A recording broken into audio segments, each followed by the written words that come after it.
Good evening, everyone. I welcome you once again on the third day of Faculty Development Program, Management Development Program on Mastering Research with Artificial Intelligence, a hands-on approach to data analysis. So today is the third day, and I hope you all enjoyed yesterday's session. It was really a good and informative session.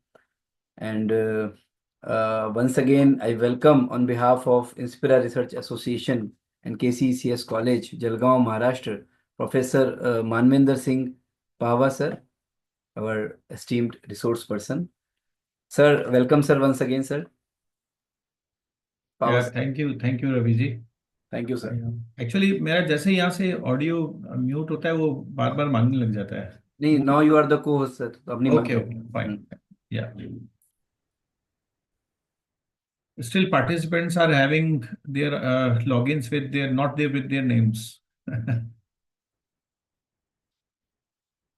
Yeah. Anyway, so should we start? Yes, sir. I think we should start. Okay. So, very good evening to everyone. A formal good evening to you from my side. And at the outset, I would like to welcome you all, particularly for this session of the third day. And we have done 2 sessions before, in which I have, in the last session was a completely a hands-on exercise. So let me ask you, what have you learned till now? Anyone?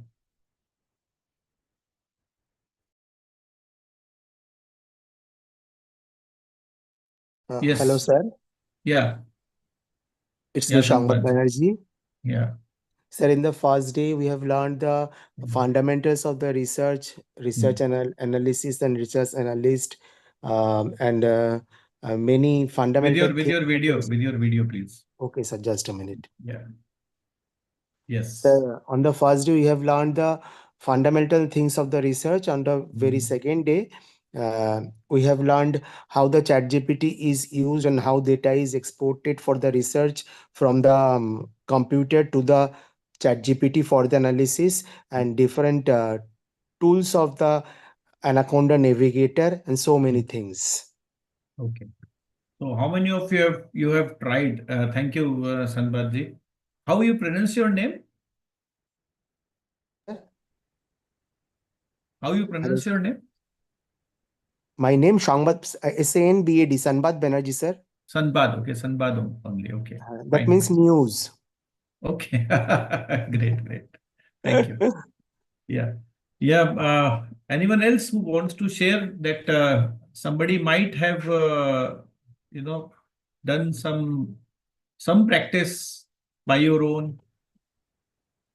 Yes, sir. Done practice. Yeah, Sumandaji. Asking ChatGPT to write the code to import the Excel or CSV file, and when it writes the code, copying that to the Jupyter Lab file. Very good. And then executing this. Okay. Have you done this before also? I have done not in Jupyter Lab, but done in Jupyter Notebook and Google Colab. Okay. I hope you are able to now make out the difference between these two. Yes, sir. Right. Yesterday, you only asked the question, what is the difference between Jupyter Lab and Jupyter Notebook? Right? Yes, sir. Yes, sir. Okay. Yeah. What else has been done by someone else also? You might have practiced something related to this. Anyone else who want to share their experience?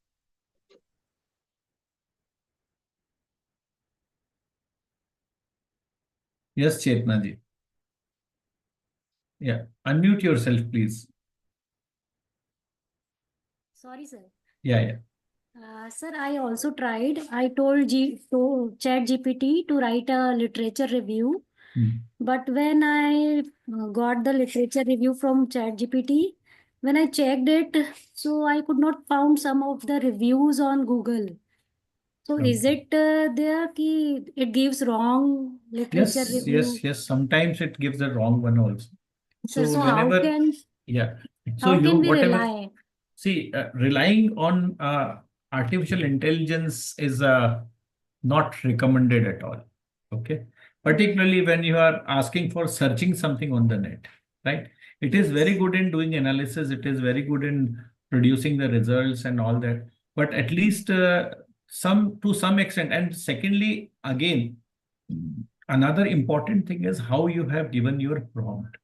So prompt engineering is also one of the important thing which you might have might be doing something wrong in that. So you have to keep on iterating.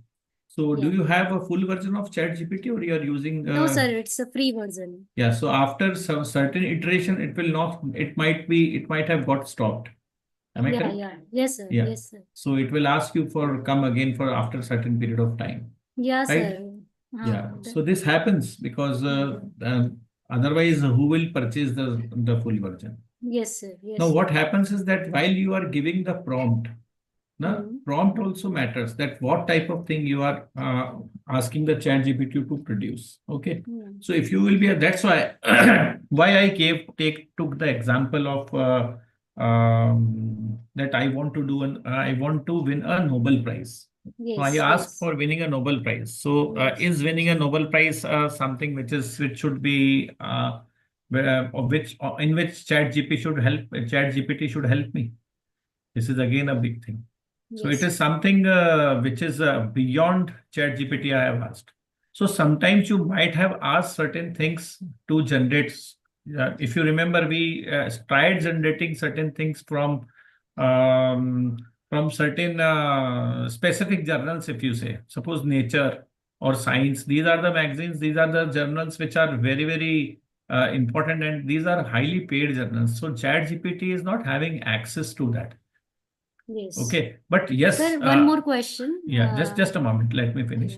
What happens is that but when you will be asking a relevant question, like for example, you ask for certain authors. Yesterday I did it now. I asked for only certain authors. Okay, you just give me give it to me in a APA format, right? So while I asked it, then it came up with certain things, and I could see whether certain papers which it has suggested is there. Now, then afterwards, even on Google, sometimes we can ask, we can just copy and paste those papers on Google and can ask Google whether it is there or not. So if it is there, definitely you are having the access to it and you can go for it. And further is that sometimes it also happens that these papers or these things are from the paid sources, right? They are not free. Or sometimes these are not yet published also because there is some restriction on publication of the articles before the time, right? So just try to see whether what you have asked. Yeah, you are asking something. Please tell. Sir, one more question. Can we have access to Scopus database or Web of Science through ChatGPT? That's what I told you. These are the things which are already paid type of. Paid types, yes, sir. So you will not be having access to it, but yes, those things which, suppose for example, you are asking for the authors who have given the papers, right? So that extent, because every journal they publish the table of contents. So that can always be accessed through ChatGPT, you can get it. But yes, in order to have a full paper access, you cannot ask ChatGPT to give that particular thing to you. And it will again, while you will be asking for it, it will refuse, or it will show its incapability of doing so. Thank you, sir. Thank you. Yeah, most welcome. Yeah, anyone else is having any question or anything you might have tried, because please make a best use of this workshop. Yesterday also means Raviji was telling me that most of the people are relying on the video which is produced afterwards. Please do not do that. So this is a chance of learning, interacting, and I am allowing almost everyone to interact with me. Okay, so those who will be doing it will definitely be getting benefit out of it. So those who will be relying upon only the video, so you will not be able to take the best benefit of being online or best benefit of interaction, right? So let us interact in a better way, and please allow yourself to at least learn as much as possible. Okay. And even I was very happy to see that yesterday also till end, everyone was there. Most of the 3 pages were filled. That's what I was telling Raviji also, that yes, there is a learning which is actually happening, right? Yeah, Kamalkant, you have something to ask, please. Yes, sir. Yeah, please. Good evening, sir. Yeah, good evening, Kamalji. Sir, Web of Science का कुछ access का possibility है क्या, sir? Please? मैंने Like, बताया ना, I'm ये an सब independent paid researcher sources. now, so Sorry? I'm an independent researcher, not associated with any university or college right now. I need to अच्छा, access some Web of Science content, sir. कैसे possible हो सकता है? आप कहीं से PhD तो कर रहे हो ना? या हाँ जी? अच्छा, वो आपका कंप्लीट हो गया, you are already a sir doctorate. PDF हो गया सर मेरा complete अभी. अरे Submit वाह, होगी PDF. great, Yes, great, sir. great. So I hope you soon get associated with some of the college and Yes, sir. do the things. Meanwhile, what happens is that all the public sector colleges, like any central universities or IIMs, Yes, where sir. do you reside, sir? Sir, Jodhpur. Jodhpur is having NLU over there, right? NLU, yes, sir. NLU है हमारे. Yeah, sometimes NLUs are also, just try to look if that Jodhpur NLU is also running BBA program, or sometimes even BBA MBA दोनों ही NLUs चलता है sir वहाँ पे. चलता है. Both are there. BBA and MBA both are there. तो फिर आपको कोई कमी नहीं, आप जाइए वहाँ पे, उनकी लाइब्रेरी से बोलिए Yes, कि sir. मुझे ये करना है, and they will allow you. It's a public place. You can always go over there and ask the librarian that I want to access certain things. They will provide you a computer and they will just write down your credentials and they will allow you the access. Even all the IIMs allow it. Yeah, I am alumnus of IIM Ahmedabad.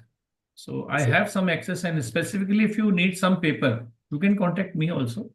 So I keep Okay. on helping researchers for any of the ways Thank you, sir. whatsoever I can. You are most welcome. Thank you, So sir. any specific paper, if you are not getting anywhere, you can ask me.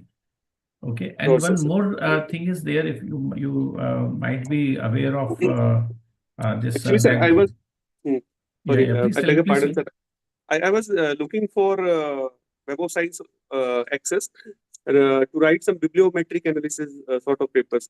I have access of Scopus right now, but Web of Science का भी नहीं है, sir. That's why I was looking. तो वो आपको वहां से मिल सकता है, वहाँ कोई से मिल दिक्कत नहीं है.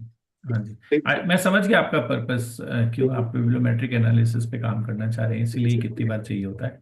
बाकी इंडिविजुअल पेपर तो आपको और भी जगह है जहाँ से मिल सकता है सेपरेटली. अगर एक एक पेपर चाहिए, जैसे कोई आपको पेपर अच्छा लगा जिसके अंदर, तो आई थिंक 2020-21 तक का तो एक एक्सेस आपको एक उससे भी आ जाएगा.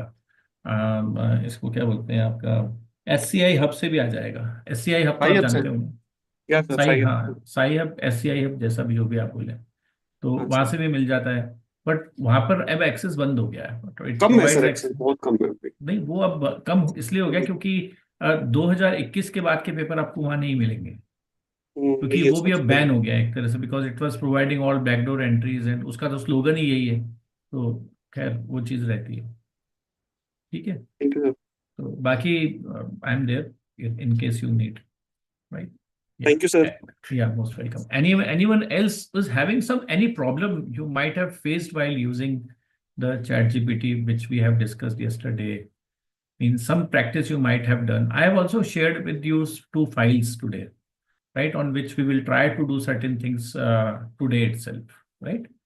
So that is one. Okay. Yes, Manisha ji, namaste. नमस्ते नमस्ते सर. एक क्वेश्चन था मेरा. कल हमने हाँ. जुपिटर लैब और नोटबुक किया, तो हमने उससे एक ही बात सीखी, मतलब की. तो मुझे और एप्लीकेशंस पता करनी थी. Is it only use for writing the importing the files and writing a code, or what are the other uses, because I am new to it?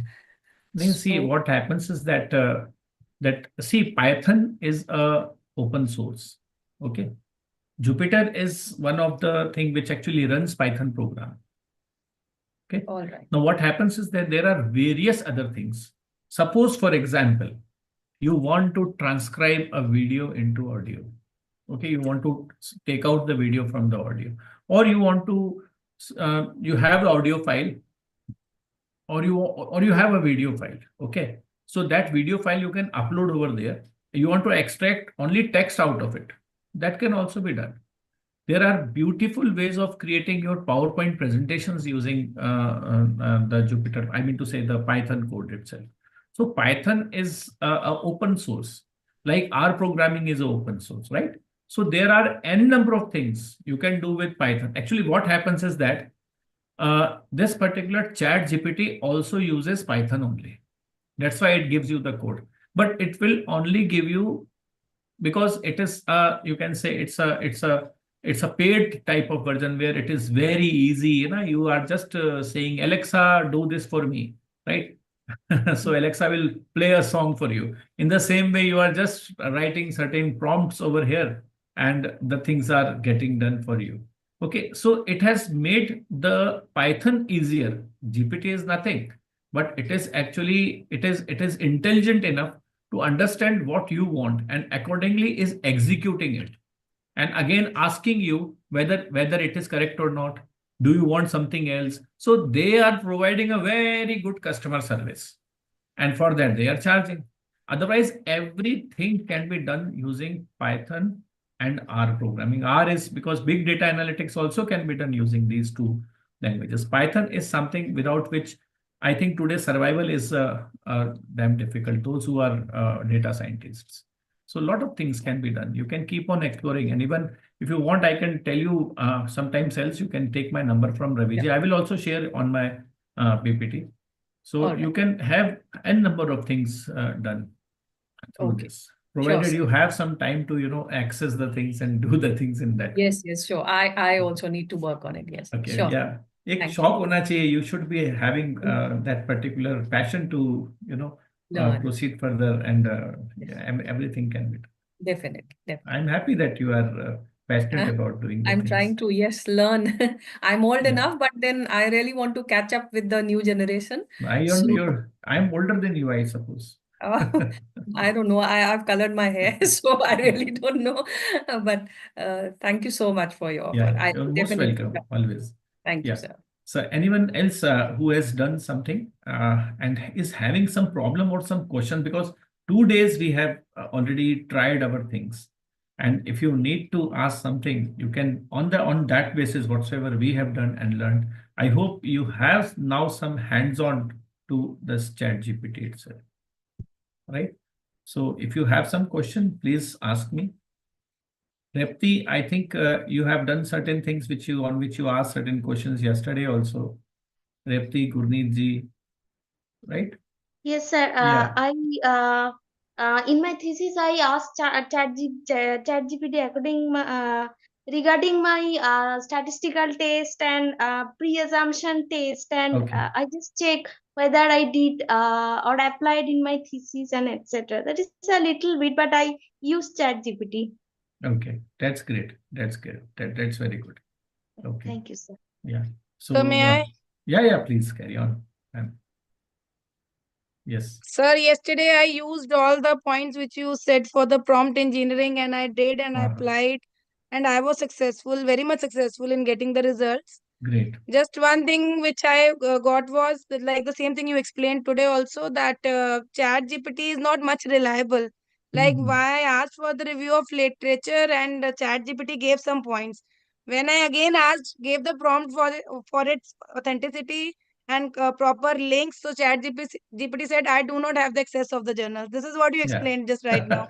That's So what the this thing is is. what I faced. You brought chat GPT to the knees, I suppose. That's good. Means to the best extent you have made the use of the things. That's great. Yes. That's great. Excellent. Right. Thank you, sir. Okay. So let us start today's session. Okay. So we will be just a moment.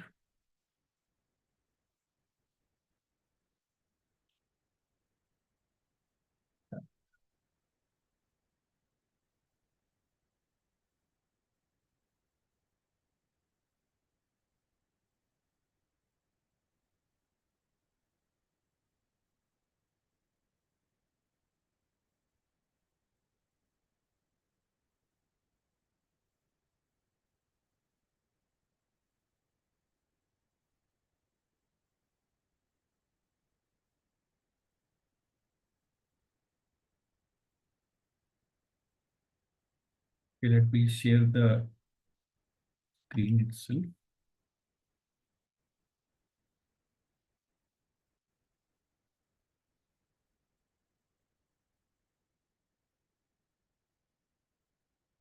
Okay, so today we are on the third day of these sessions, particularly, and we will be learning more about the use of AI in research, right?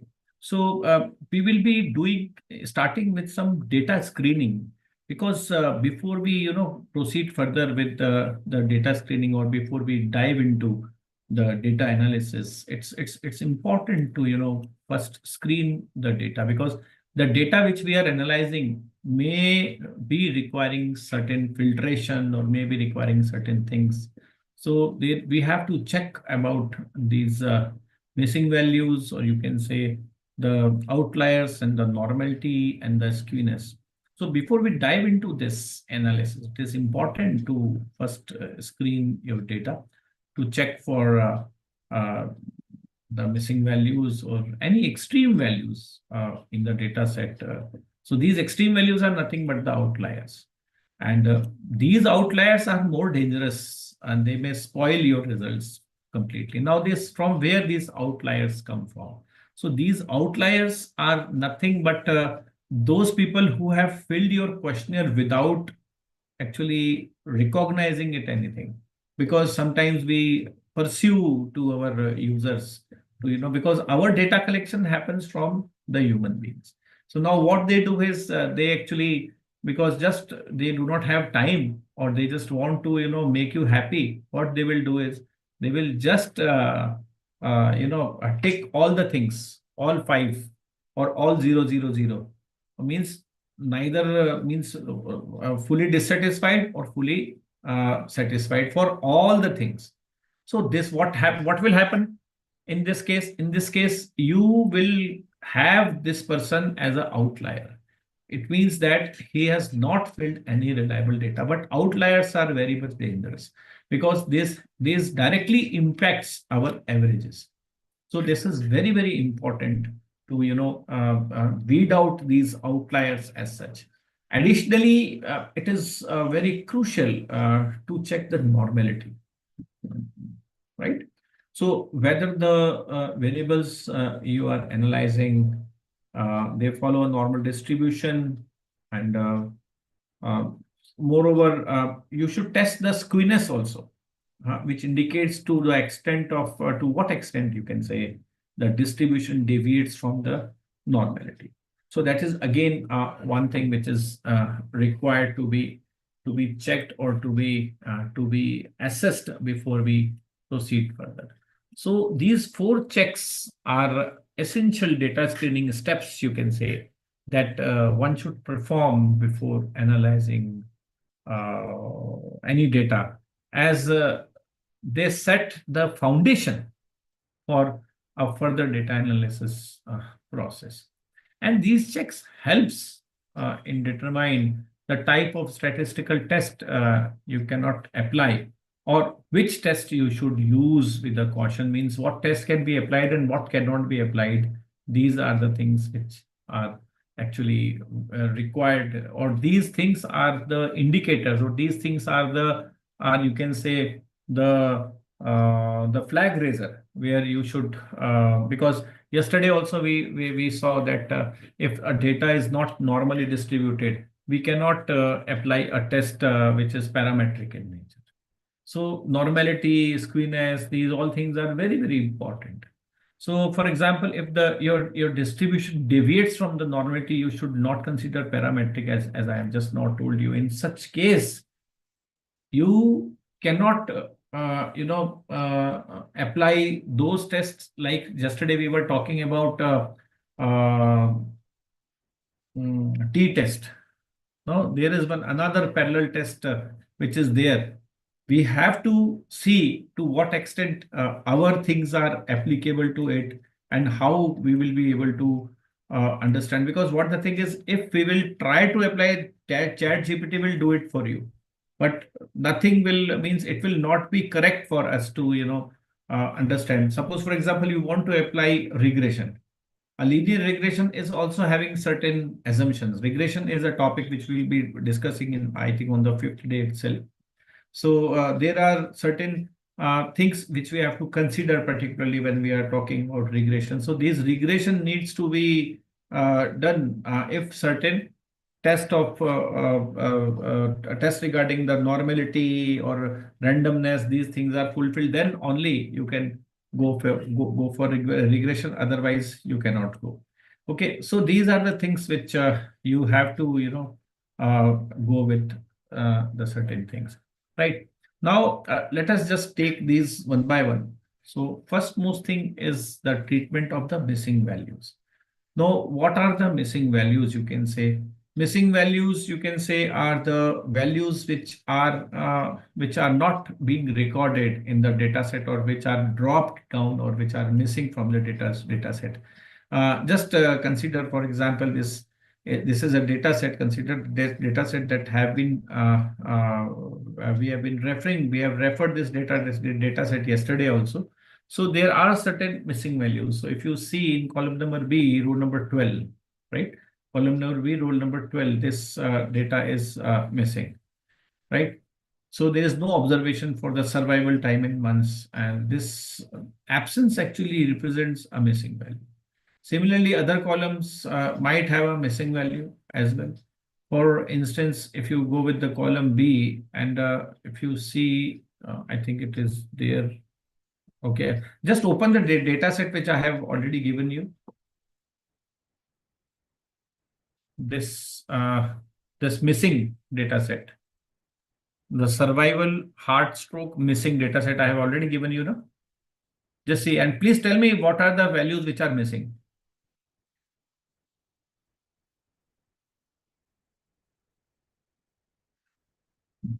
Can you see that?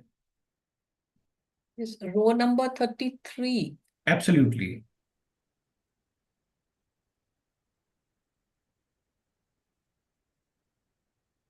Row number 33 is there in column number B, I suppose. 50. Yes. Yes. There is missing value in row number 42 also, if you see. 42, yes. Right? So these are the missing values which are there, right? So so missing value analysis, if we see, let me just tell you how we go for missing value analysis, means what missing value analysis comprise of.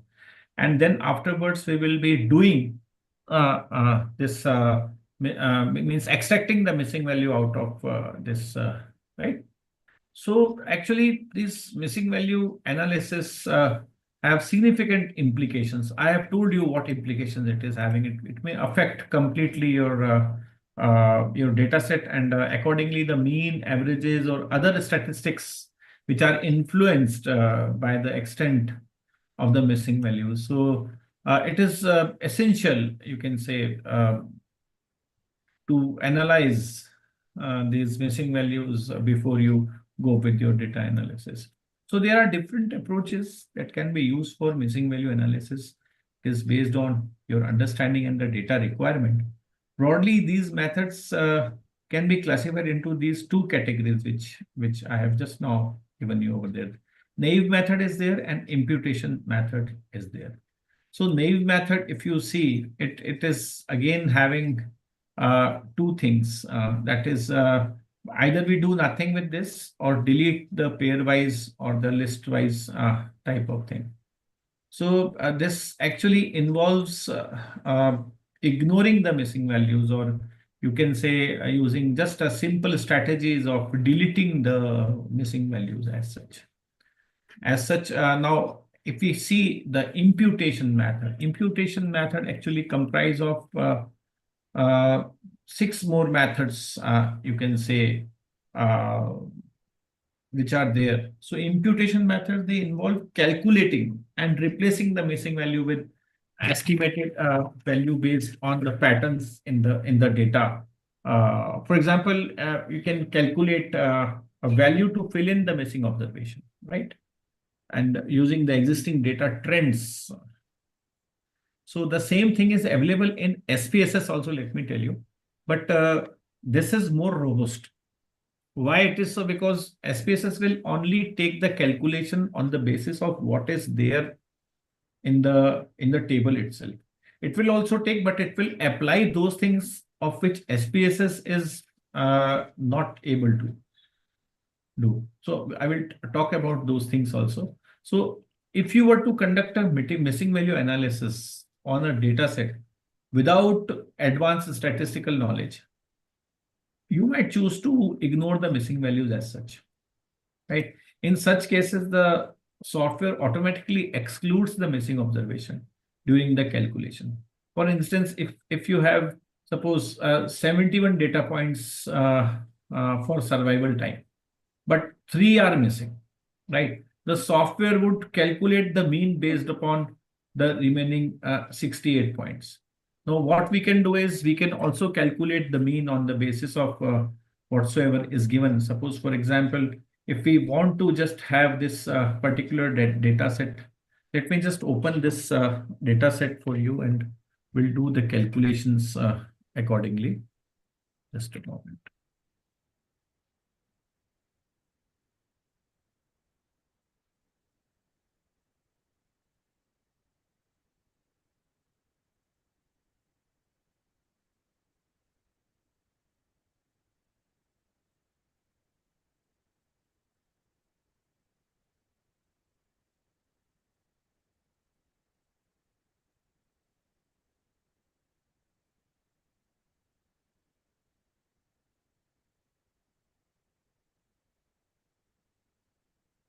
Now, see, this is the data set which we are having as such with you.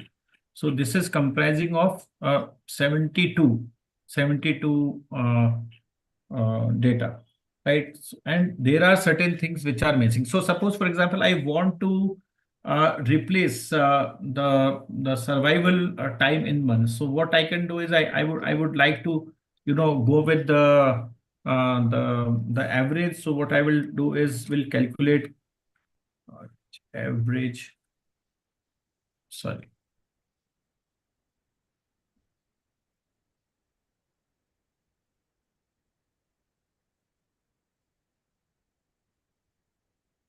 Average of all this. Now see the points, the ending point is 861. I think this has been arranged in the form of the survival months itself, right? So if we try to take the average will come to 402.88. So what do you think? This 402.88 should get fitted over here, and will it solve our purpose? Tell me. If I put this over here, sorry. If I put this over here, will it solve my purpose?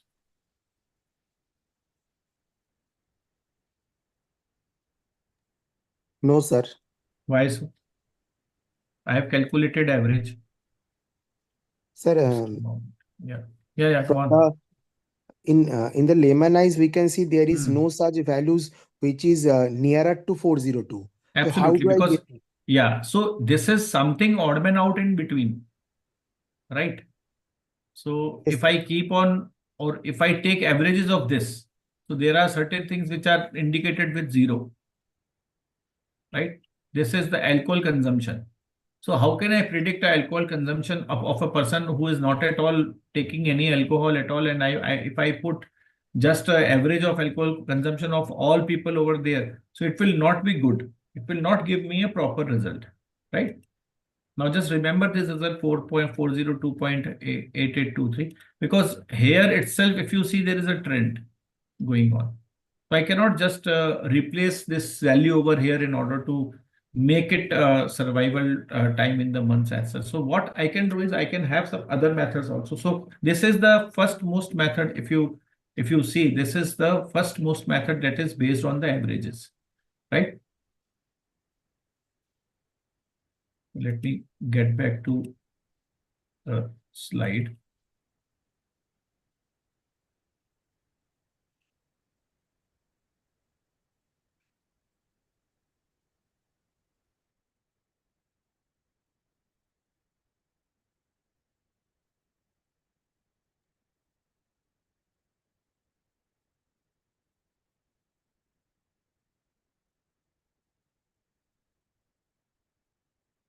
Yes.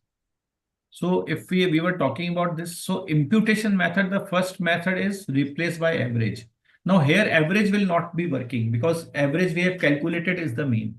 So can we calculate median also? Can it make some more sense if we can calculate median? Or sometimes mode is not normally used as such, but yes, sometimes mode is also used. But if you can justify that mode as such, then mode can be used as to replace the averages as such.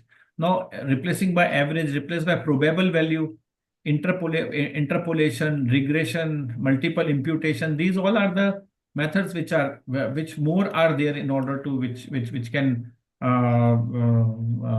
be used. So these different approaches can be used for missing value analysis based on your understanding and the data requirement.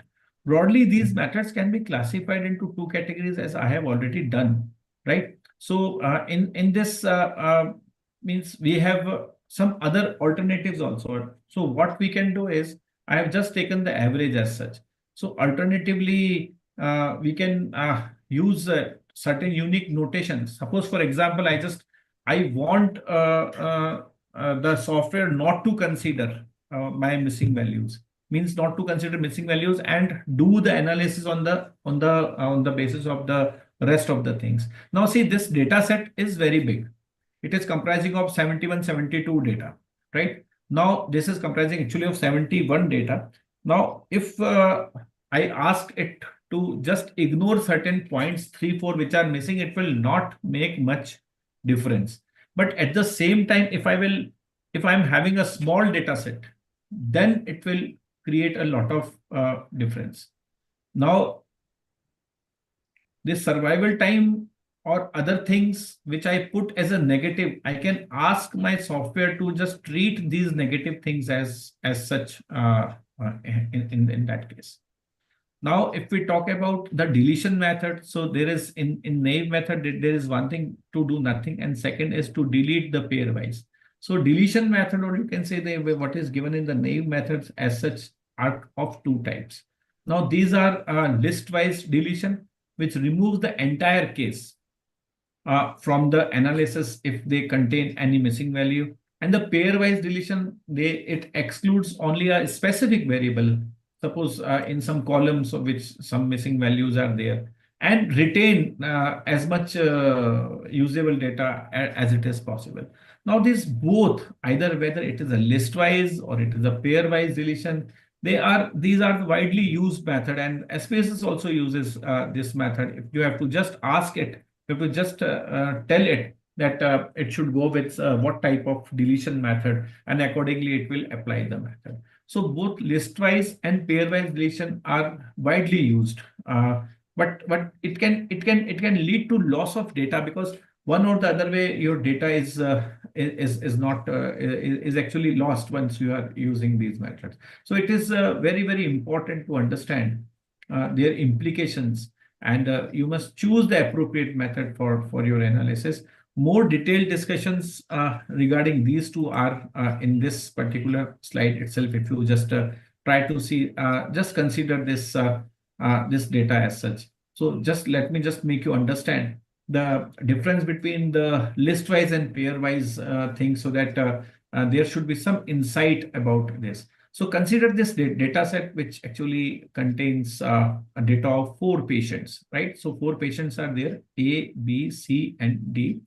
And this data set is regarding the age, weight, and the blood pressure. But some values are missing if you see. So specifically, if we go, then the values which are missing is the age of C, the weight of B is also missing, and further the blood pressure of D is missing. So this actually is having certain missing value, and the data set is very small. So let me just tell you what is meaning of list-wise deletion. So list-wise deletion is a method where any case with a single missing value is completely eliminated, right, from the analysis. So for example, if you are asked to calculate the average age using this data set, so I'm just calculating average age, right? So applying list-wise deletion would mean to exclude B, C, and D, because the data in B, C, and D, at least one is missing. So, but it is missing. So it will exclude the complete data set B, C, and D. And what I'm calculating average of the age. Now just consider that if average of the age is to be calculated, and B, C, and D all are eliminated. So average age will come to the age of A itself, which will be misleading, right? So the complete elimination of all the things are there.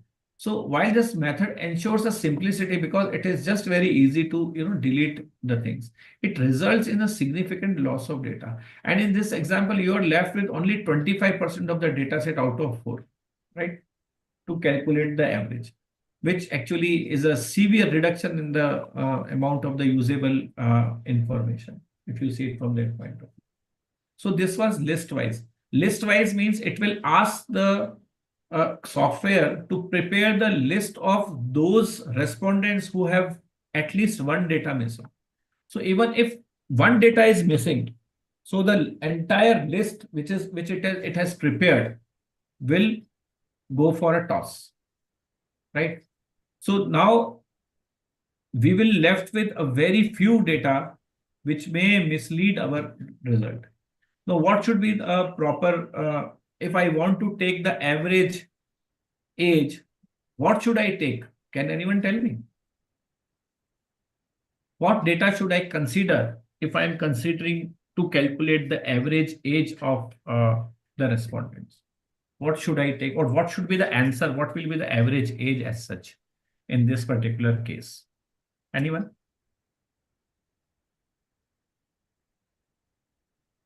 Or average weight, I would say. Sir, average age, it is around 33 point something. Very good. Because what you have done? Sir, 25 plus 30 plus 28. 33, by, how come? Sir, divided by 3 only. Yeah, but 33 cannot come. 103 divided by 3, sir. See, 103. 25 plus 30 plus 28. Average cannot exceed your the maximum one. Na? 25, 30 and 28. Yes, sir. Yes, sir. It's a 75 plus 28. Absolutely. So this 102 might have come wrongly. Just try to see. This is something. See, 5 plus 2, 5 plus 3. Sir, 27 point. Sir, it's a 55 average. plus 28. Okay. Yeah, actually, absolutely. It is. Yes. So it is. Yeah. So average age. What you have actually done while calculating the average age? What you have done? You have actually taken 3. Yes, sir. Right? A, Yes. B, and D, Hmm. and have calculated average age. And if you see, out of these 4 respondents, all are belonging to 25 to 30 category. So average can be one of the things which can be made out. Sir, it's over here. 27 point something. Absolutely, it's 27 point something, right? So average, if we see, it is now here we can justify. Now, what if I eliminate all 30, all B, C, and D? It will come to 25 itself, which is misleading, right? In the same is the case with the weight. Now I have got an idea. Seeing this data set, I am having an idea that age and the weight of these people are correlated. Okay. So if the age and weight are correlated, there can be some relationship with the blood pressure also, because these all are having similar means other things remaining constant. If I try, then I can get the blood pressure, average blood pressure also, seeing the age and these all things. So this is something which I should understand and know that how I am doing it. So this is what we have just now talked about, is a list-wise deletion. Now let me talk about the pair-wise deletion.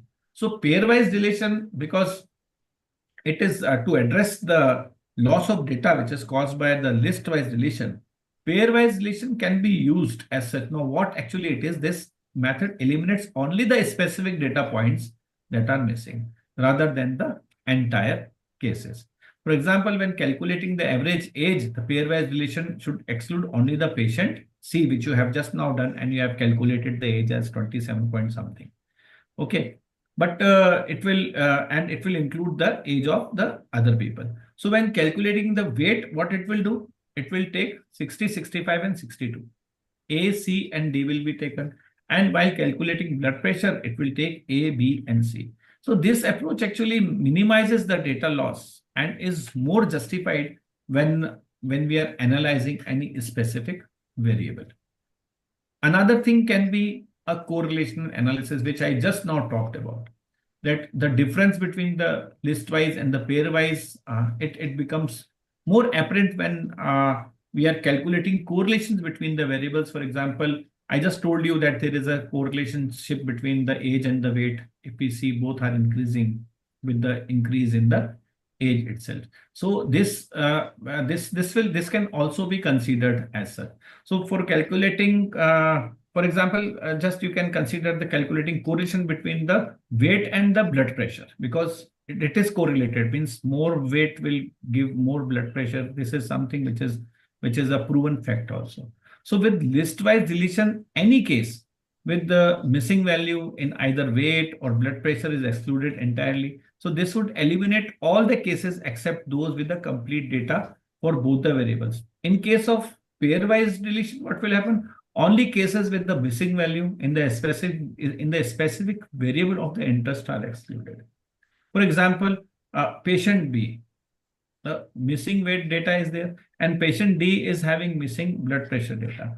And this could be excluded, but patient A and patient C would be included as such. So while pair-wise deletion remains, it retains more data, it can become complex with a large data set, because though it is retaining, but with data set, if it is large, then the things become a little bit complex. So results may vary depending on the specific analysis which is to be performed. Now, both methods have their own limitations, and it is very, very important to just, take caution when we are using any of these methods as such, right? So since both list-wise and pair-wise deletion methods have their own drawbacks, so there are alternative methods such as imputation method, which we have been discussing. This is there, right? Yes, there was, I think some sound was there by someone. Do you have, anyone is having any question? Yes. Any question from anyone? Sir Yeah. मुझे एक question करना था आपसे. हाँ, बोलिए दिव्या जी, पर video on करना पड़ेगा. ओके. हाँ तो जी, मुझे बताइए. आपसे ये पूछना था, first of all good evening. Good मैं इवनिंग. ये पूछ रही थी कि जैसे कि एक्सेल और ये जो आप डाटा जो बता रहे हो कि हाँ हम इस तरीके से कैलकुलेशन कर सकते हैं, ये behalf of chat GPT, right? तो इन दोनों में मेन जो डिफरेंस है बस वो बता दीजिए, क्योंकि ये जो चीजें हैं हम कहीं ना कहीं वो एक्सेल में भी कर लेते हैं. देखिए, मैंने आपको ये बताया ना मेथड्स. हाँ जी. मेथड्स देख रहे हो आप? अब इसमें क्या होता है, ये जो मल्टीपल इम्प्यूटेशन है, KNN एल्गोरिथम है, ये एक्सेल नहीं कर पाता है. जैसे प्रोबेबल वैल्यू से रिप्लेसमेंट करना है, वो नहीं कर पाता है. एक्सेल कहाँ तक कर पाएगा? एक्सेल आपका रिग्रेशन कर देगा, इंटरपोलेशन कर देगा. हाँ जी. तो अब आपको क्या है कि, और वो भी ये करने के लिए भी आपको बड़ा माथाकुटी करनी पड़ेगी एक्सेल के अंदर. उसके फॉर्मूले लगाने पड़ेंगे, किसको किस में कहाँ से क्या डालना करना, वो करना पड़ेगा, वो निकाल देगा.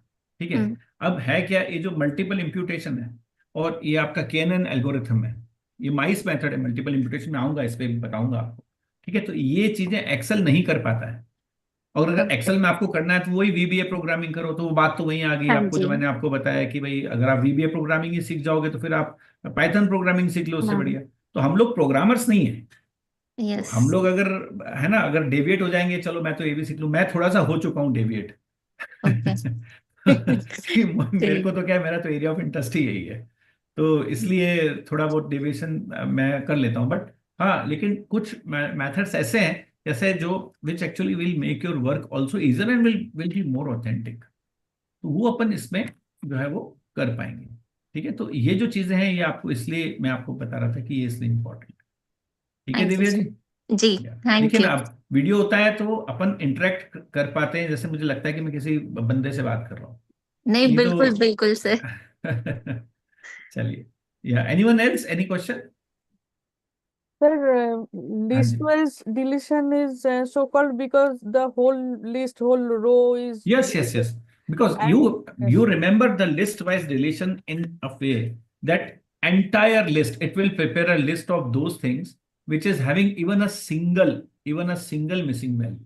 But why it is called as pair-wise deletion? Yeah, for pair-wise the deletion characters? is an alternate method, you can say, because pair-wise deletion will remove only those things. Suppose, for example, I was coming to it in my next slide. Suppose, for example, you want to, I've explained it over here also while I was discussing this one, right? So where you are, suppose I am just dealing with one variable.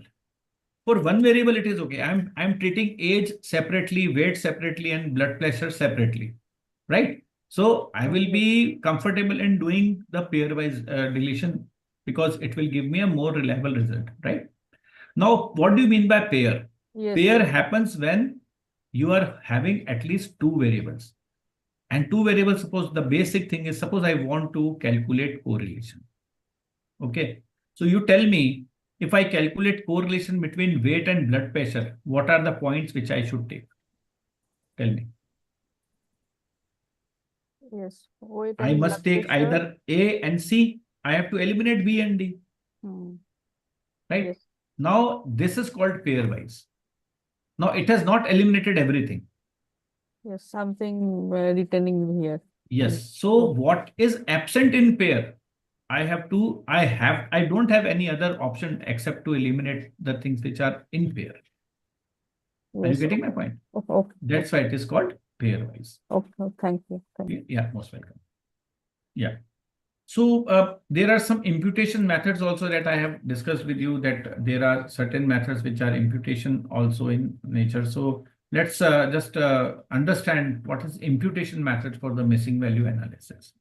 Now we just discussed about there are certain challenges of missing value, and in the naive method, which is in which we have actually addressed those deletion methods, or you can say the delete pairwise.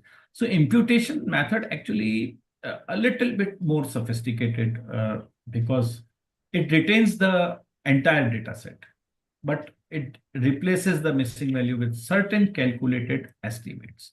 So imputation methods are intuitive in nature, I would say, right? Because it is having some intuition about the value. And see, we have calculated average also. It is nothing but again certain level of intuition itself we have done. With some intuition we have done it.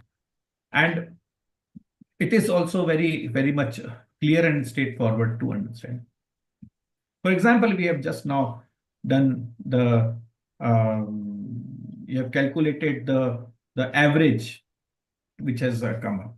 So you can also calculate a probable or estimated optimal value for which for any of the missing observation. So this replacement process actually allows you to maintain a completeness of your data set rather than deleting the data set as such. So there are certain techniques which of this the 6 techniques are over here. So I will just explain you these techniques, what these are. So first is your replacement by average. We have already done it, right? And we have seen there is certain certain reservations even for accepting the averages also. Now, what happens if the data is normally distributed, you may take the averages. But however, if the data is certain, it is having certain skewness rather than normally distribute, rather than the normal distribution. So median may have a better choice as it is more representative of the central tendency if the data is skewed. Or otherwise, you can also consider mode, as I have already told. Actually, median is used when the data distribution is not normal. So while mode is rarely used, but if you are having a strong rationale to use the mode, as I told you before also, you can use mode also, no issue. But one or the other way, the averages can be used in order to replace certain things if the replacement is actually, acceptable. So there are other methods such as you can say the expectation maximization algorithm is also there, which can use the probabilistic calculation, right? So probabilistic calculation means the replacement by the probable value. So there is this algorithm is there which is called expectation maximization algorithm is there, which actually is used for the probabilistic calculation. And with this most probable values, which is based on the data set, the entire data set, I told you maybe an entire data set is considered. So these methods are particularly useful when the data is significant, has a significant variability, making the simpler imputation techniques less effective. So at that time, you can use this type. Just now we have considered the data as such because what is a simple technique, that is replacement with the help of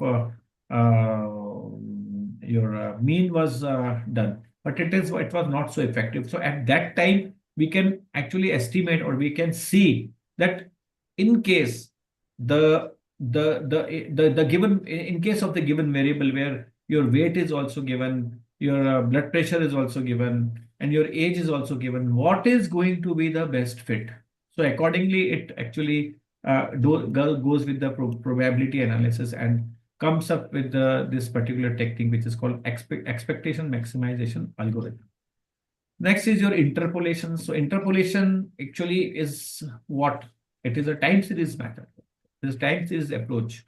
It actually calculates the missing values by analyzing the trend over a time period. So this method is suitable for those data sets where the values are changing frequently.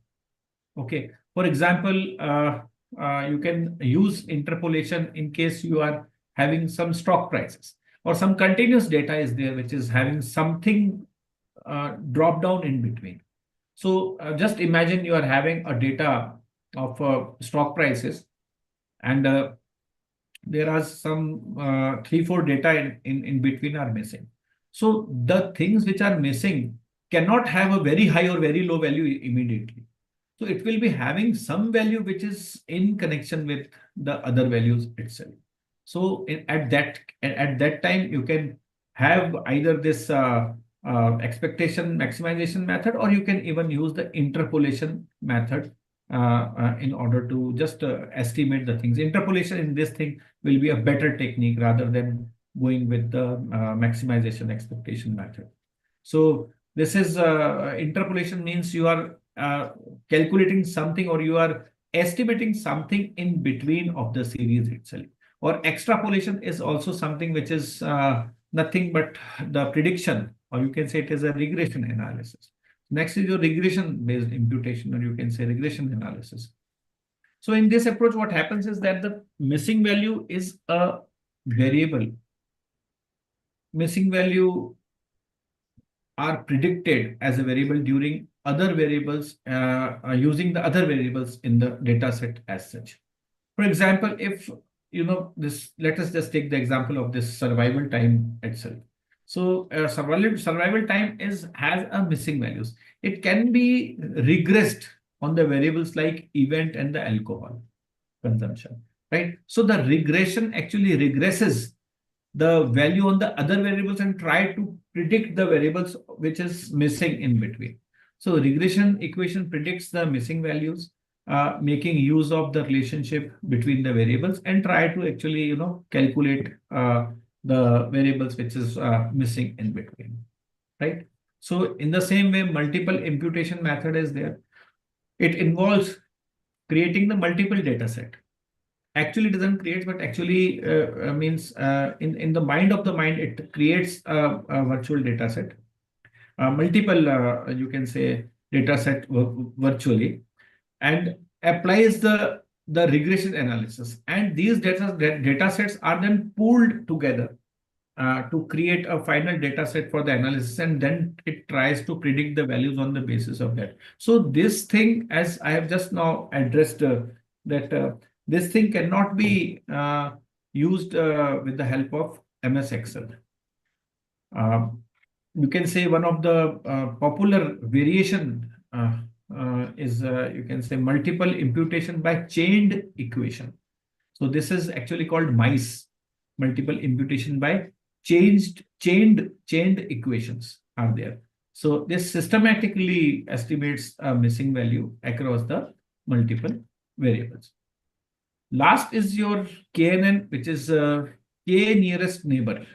So nearest neighbor approach is there. So whatsoever are the nearest neighbor, this algorithm calculates the missing value by analyzing the distance between the nearest neighbors, or you can say it uses the distance matrix between the observations which are there.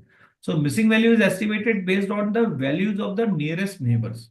So these are the things which are there. So while these methods are widely used and effective, all these methods, so they are not exhaustive. So that means there can be other methods also which can be used. So people have come up with various other methods of doing the things. So advanced approaches, like you can say there are certain stochastic imputation thing can also happen, which is completely time series based, or you can say model based methods are there. So they may also be explored in a specific data set for doing this you can say missing value analysis.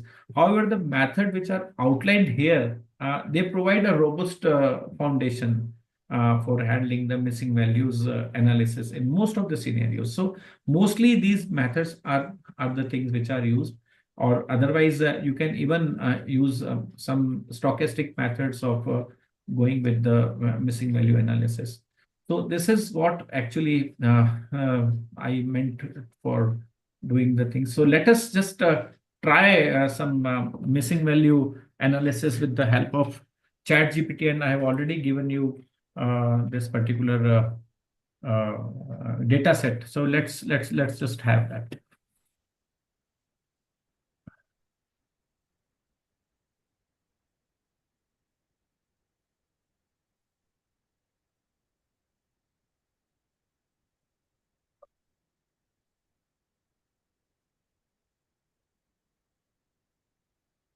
Okay, even what we can do is that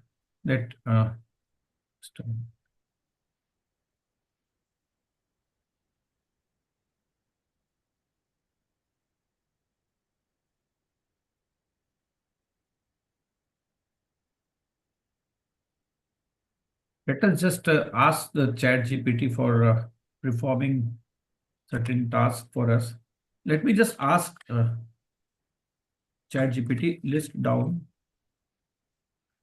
various methods of missing value. कुछ compulsion पर बोलने के लिए मैं सोच तो रही थी कुछ ज्यादा नहीं था आओ इधर क्या हूँ तुम बैठे हो इसी मैं यहाँ पे लेटी हूँ क्या चाहिए तुम्हें आओ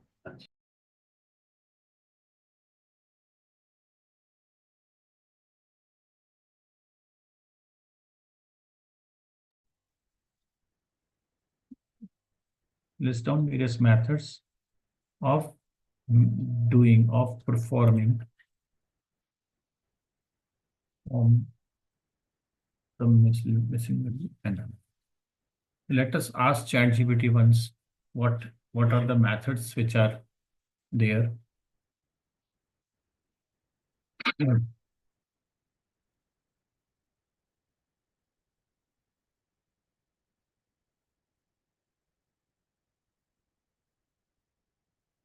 Now see, very beautifully answered by ChatGPT that there are certain how to handle the deletion methods are there, list wise, pair wise. We have already gone for it, and it is also telling us the pros and cons of using these methods as such, right?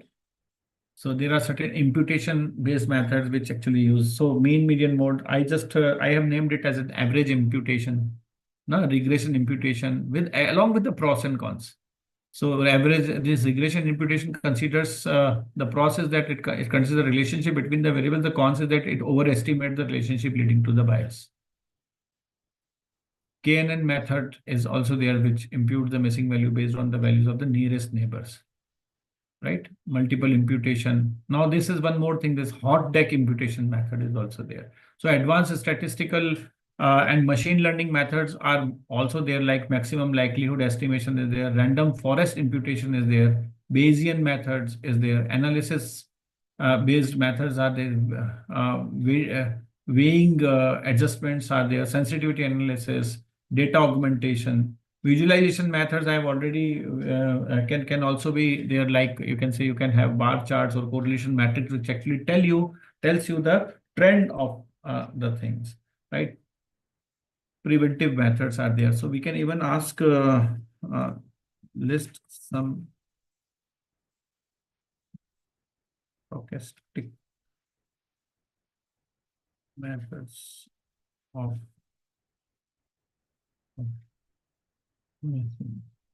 value analysis. Stochastic methods. Let's see what comes up.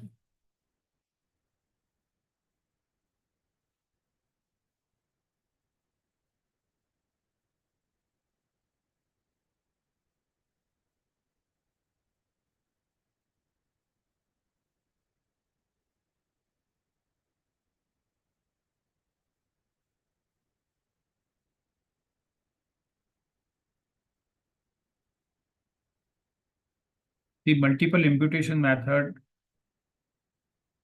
is still going on.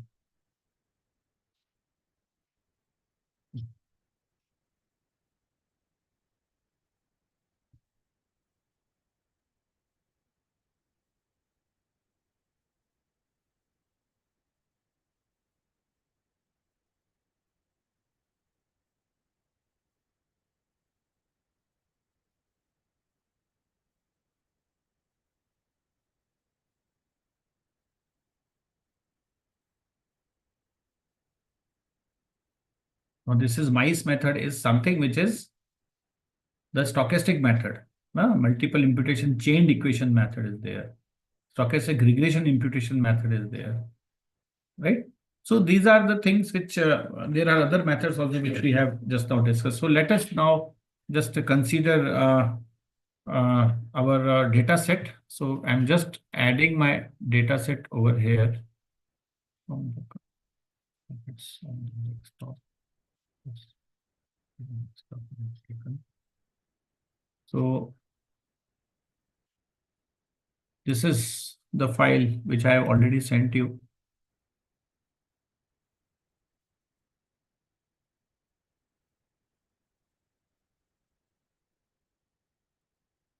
Now this high-speed internet is also showing me an error. I'm using 100 Mbps connection. Okay, it is now finished, I suppose. Now there's more methods it is coming up with. It was not ended with the previous query, so it is still coming up with. Now see this hot deck imputation method with random selection, random forest imputation method with stochasticity, data augmentation. So lots of things are there, and even I was also not aware of many of the methods which actually has come up over here as such. Okay, fine. Let me just upload the file.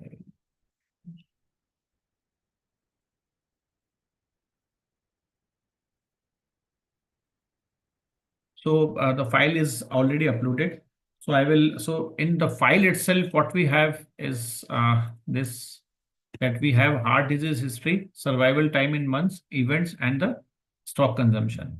So what we will do is we will just try to, this is the variable. So what I will do is I will just copy the variable from here itself. Copy. Okay, so that there should not be any mistake while I am putting it in the chat GPT itself. So I want to calculate the missing value. Or let me just ask it first that perform a missing value analysis and provide me a list of missing values in the attached data set.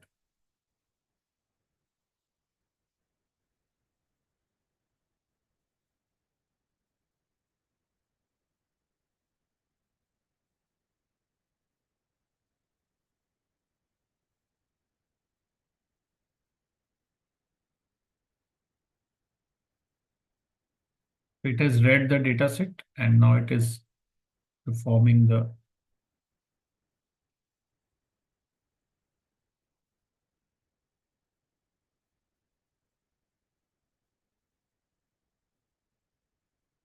So it has already given me that survival time in months.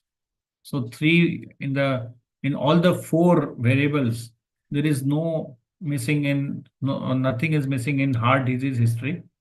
Event, there is 1 missing value. In alcohol consumption in milliliter, there is 2 missing values, and survival time there are 3 missing values. Now see, it is again asking you for a ready prompt, which it can do for us.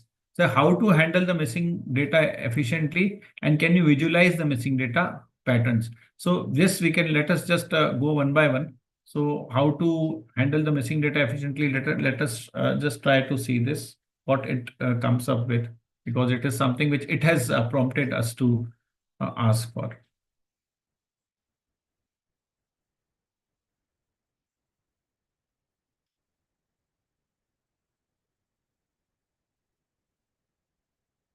So it is telling me the methods, that how can I deal with the various methods of doing it. Well, it has started with understand the missing data mechanism. First, it is making me understand how it will be doing. Miss not at random, missed at random, and then choose the handling method, deletion method, simple imputation, and all these methods which it is. So now it is how do I handle MAR data? So can you explain KNN imputation? So this is also some certain things which it will keep on asking. So what I will do is I will just ask it that calculate the missing values in the data set attached, and calculate the missing value in the data set attached with help of average imputation method, taking mean as average, or the date for the variable, because this variable I have taken it, so it will, I'm putting it in quotes so that it should not do any mistake. Now this is what the prompt is I have prepared, right? Let us see what comes up.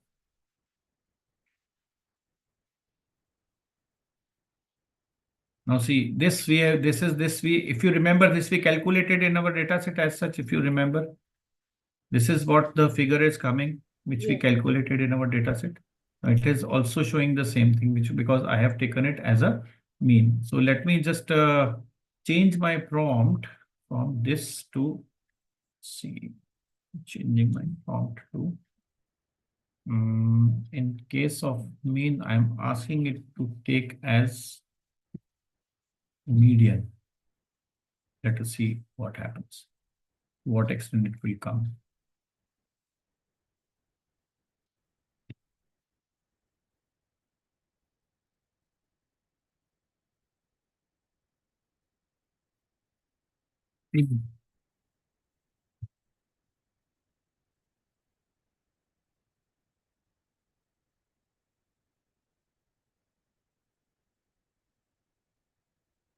Still analyzing.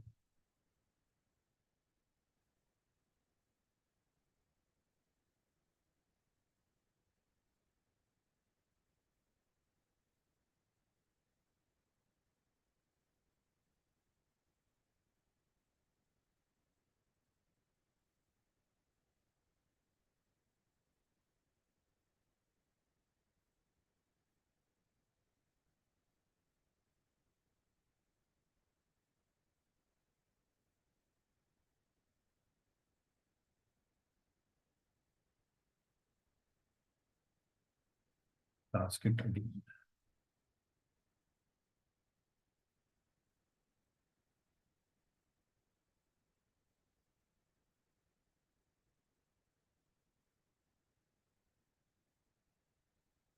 Yes.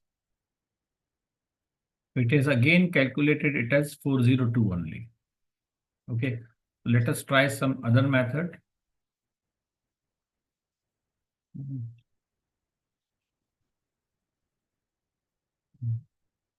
So what I will use is now average help of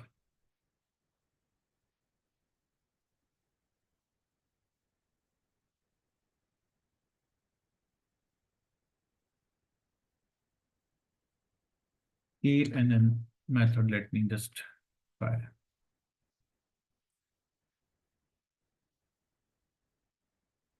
Though I've used abbreviation, let's see what it does.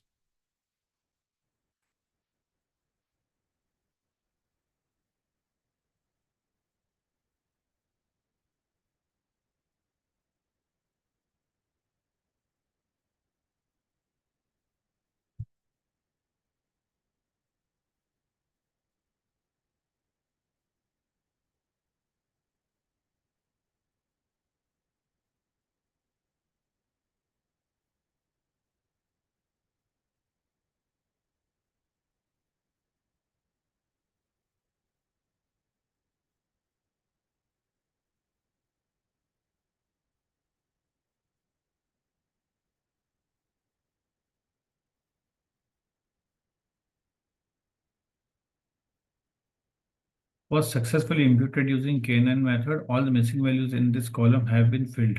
Let me know if you need further analysis for explanation. Just a moment. It has not yet filled and it is saying that it is filled. Please show the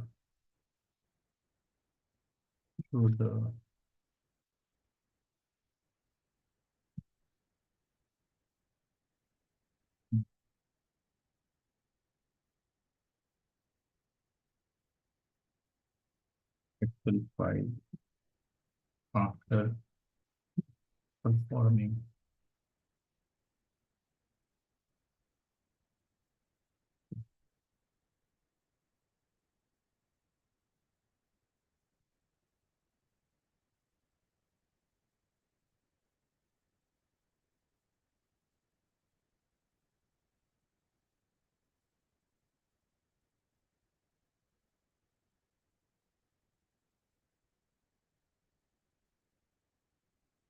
Now see, it has download the imputed data set. Now here, if I go with downloading, it has started downloading and it will show me the imputed data set if it has done. Let us see what it has done.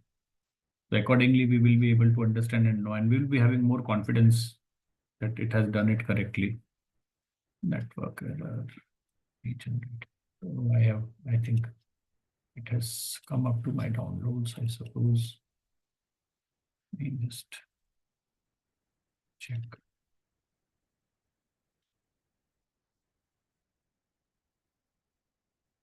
This is what it is.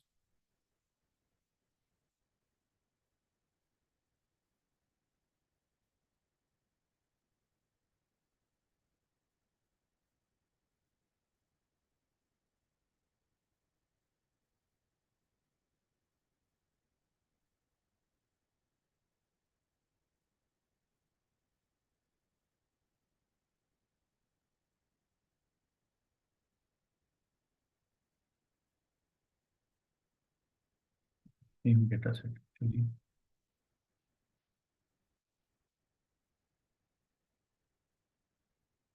some problem in opening the file, but yes, it has actually done it.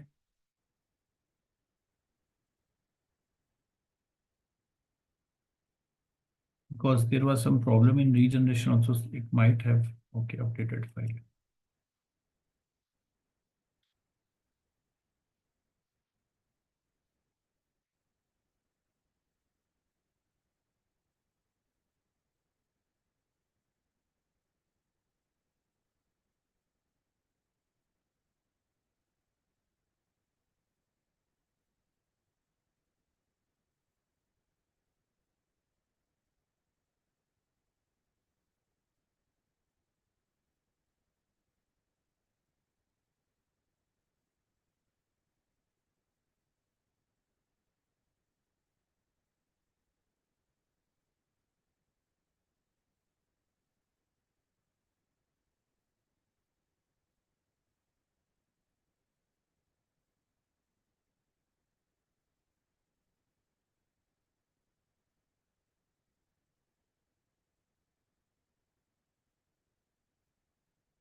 Might be having some problem. And anyways, I hope you have understood that how to just, ask for it. Previously, it just said that it has done the things, but it has not shared the file. So you can ask for the file also, and it will give you the file also.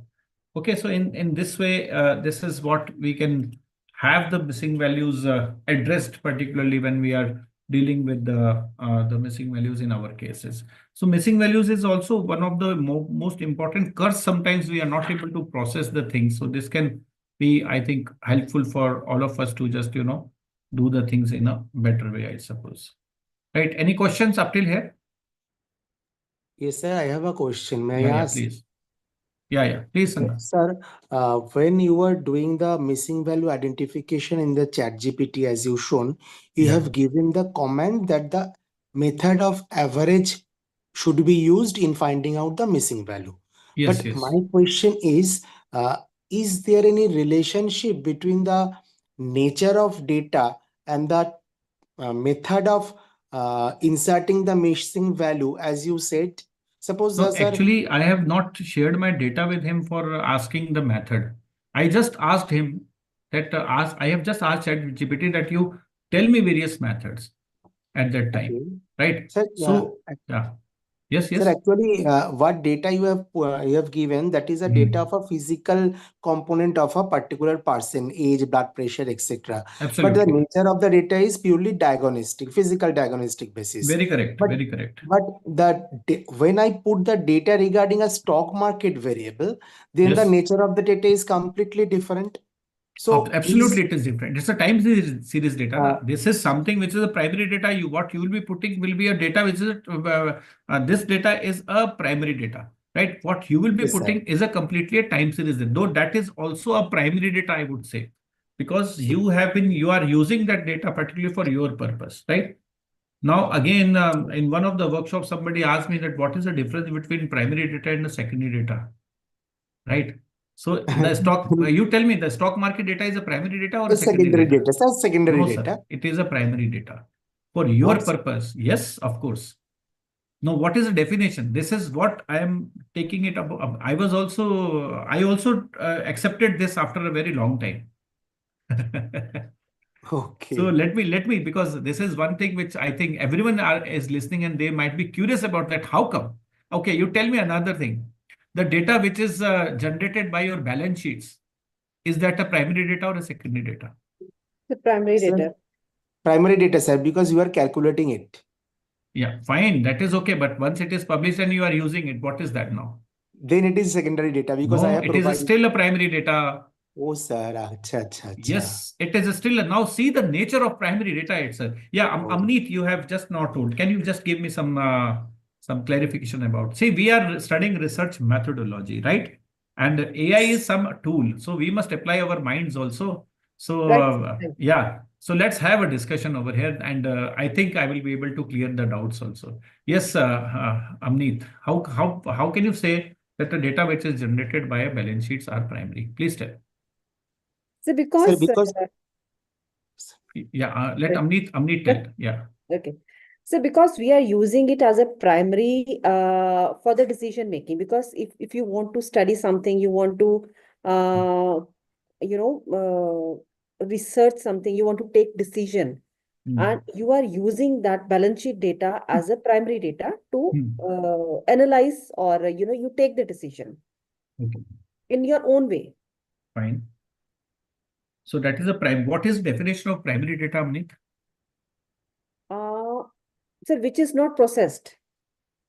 Okay, but this is coming after processing, no?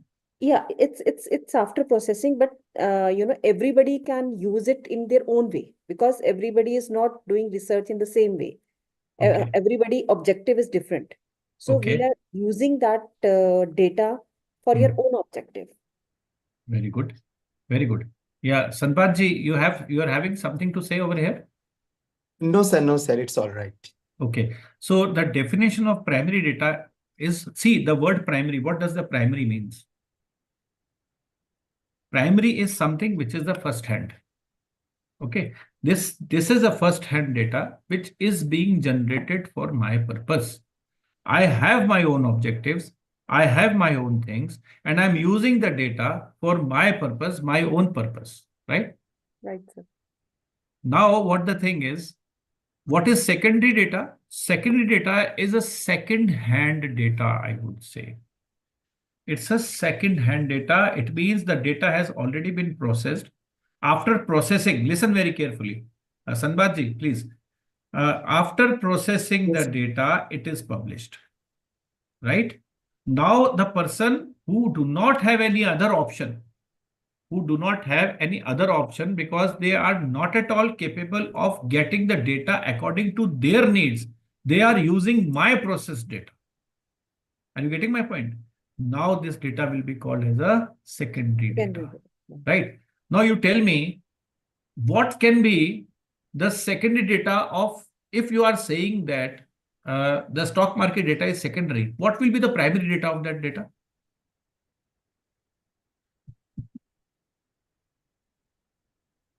Yes. What will be the primary data of the data which is a stock market data?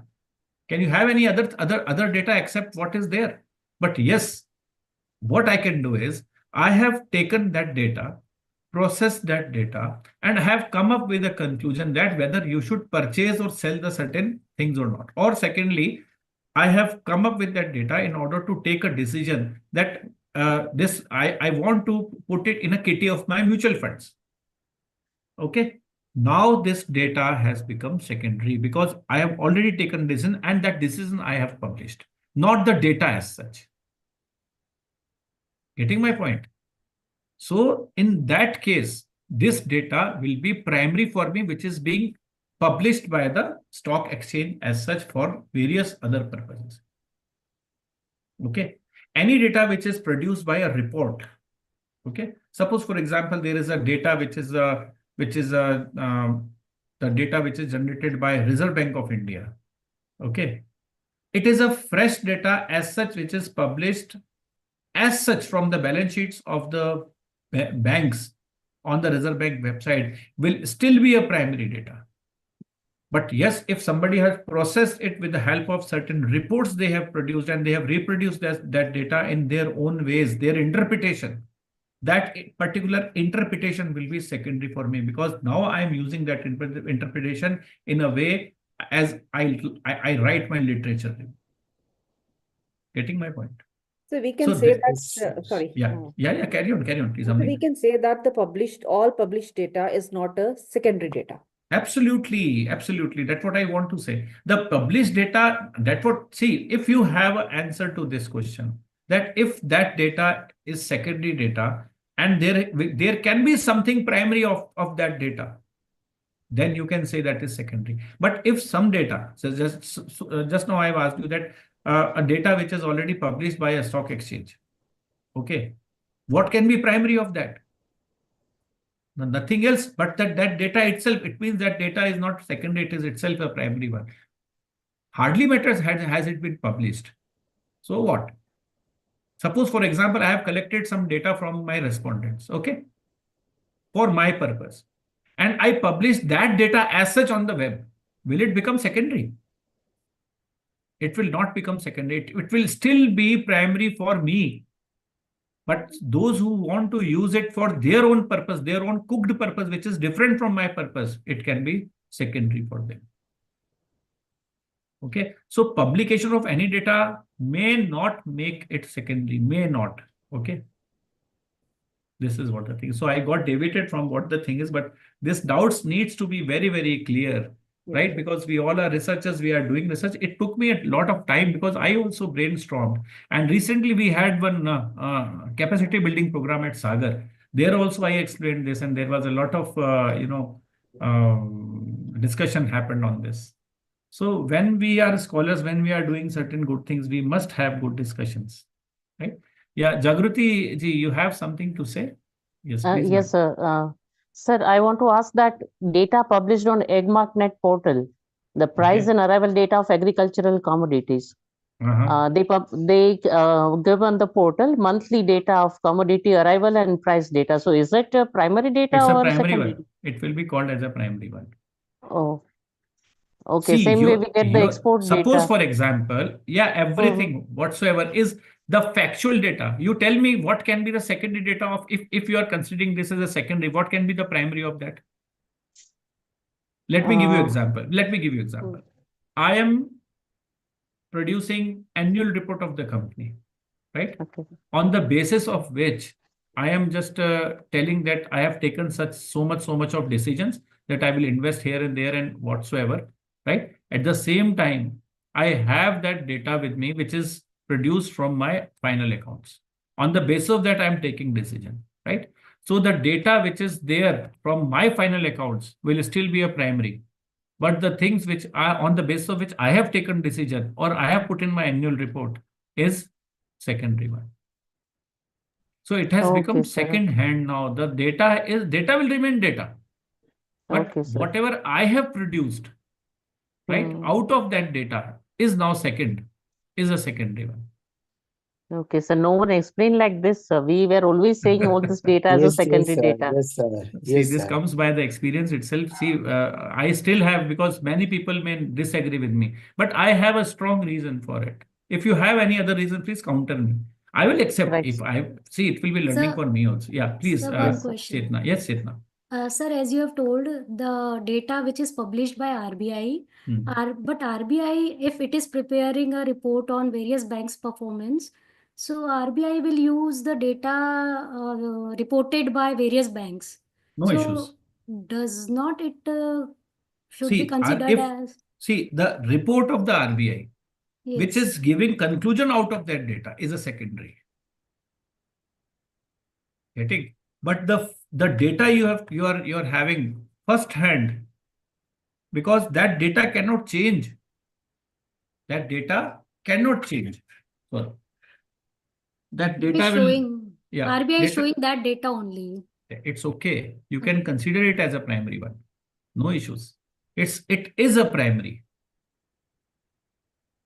Now RBI has published it in certain tabular form without making any manipulation in that data. Let me give you another example. We have just now done missing value analysis, right? Yes. If I publish this particular sheet with some interpretation and adding some values in this sheet which were missing, this sheet will become secondary. We have done some manipulations. Yes, we have done some manipulations, means the changes on the basis of the original sheet. The original sheet which was there with me, in which was having some data missing, is a primary one, which I have collected, na? Yes. I have collected that data from my patients. You got my point? Yes, sir. Yes. Now, out of that data, I have replaced some missing values. Now this has become some secondary. Okay. Means you can just treat it like this, that primary data is pious. It is sacrosanct, right? If you manipulate it, if you put certain things in order to nullify it, then it becomes secondary. Okay. Then it becomes secondary, right? Thank you so much, sir. Thank you. Like the water of Ganges, Ganga river, which comes from Gangotri, is the primary one, na? Exactly. But when it comes to Kolkata and get mixed into the river, then it becomes secondary. We cannot say it's a, though it's a Ganga, but it is still a Ganga. But the thing is that it has become now manipulated. It is malified now. You might have seen Ram Teri Ganga Meli Ho Gayi. Sir, years Old back. movie. Sir. Yeah. So it's like that. So Ganga jab meli ho jati hai, to it becomes secondary. And the importance also reduces, you know very well. वो जो गंगोत्री का जो जल है उसकी जो importance है वो उसकी नहीं रहेगी.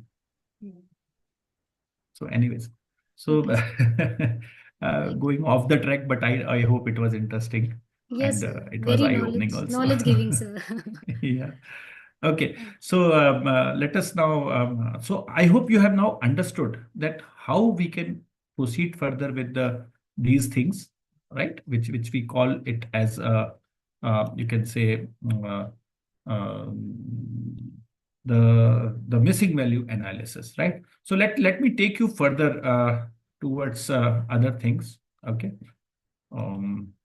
Let us give ChatGPT a little bit relax.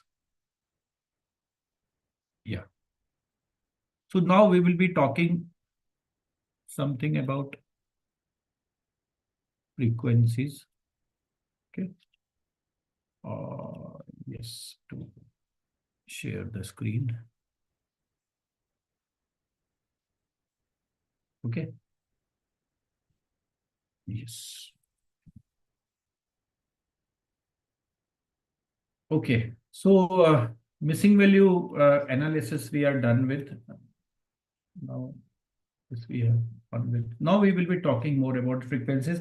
Please let me give you a disclaimer over here. I will be talking more about the concepts, but various concepts. Just now we have clarified the concepts regarding the primary and the secondary data. Now we will be further going in order to have something related to frequencies and more of the, if time permits, we'll do some practical things also. Otherwise, we will do the things tomorrow. Okay. So frequencies, what are frequencies? What do you mean by frequencies? Frequencies is, you can say, it's a part of because this is important thing. Is one of that frequency is one of the ChatGPT commands in which it is possible to assess certain graphs. You can say you can directly go with the bar chart, pie chart, or histogram rather than accessing them through the graph command as such, but what you do in your Excel itself. So what frequencies is one of the simplest, yet one of the useful ChatGPT procedures. You can just go with certain things in frequencies itself.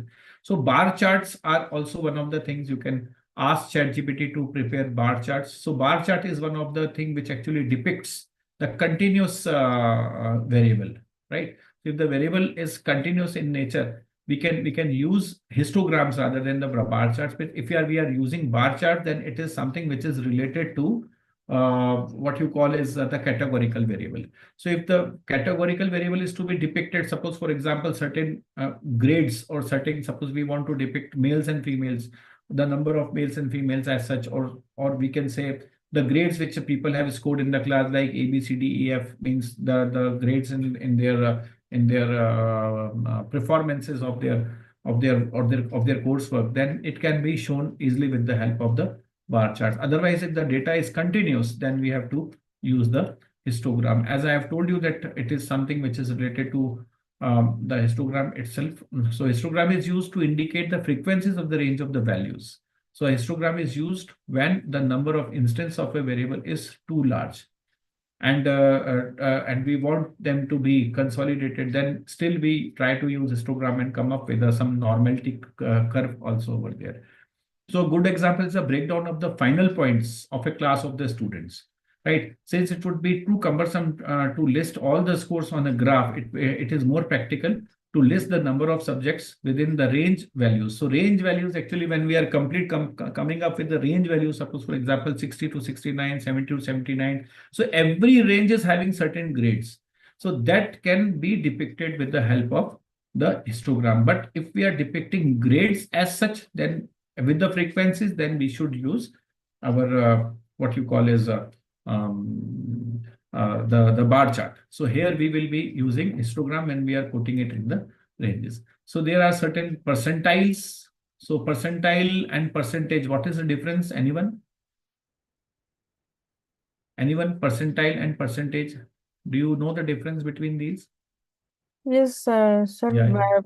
Percentage is how much within 100, and percentile is how much is below that particular one. That is Okay. its percentile. Yes, for instance, like I've just given the example, if the score is 111 and was at 75th percentile, it would mean that 75% of the values are lower than 111 and 25% values are higher. So this is also a percentile.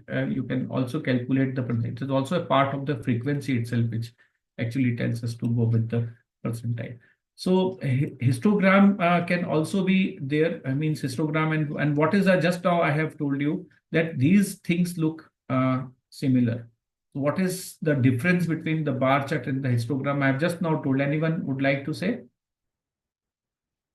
Yes, come on, come on.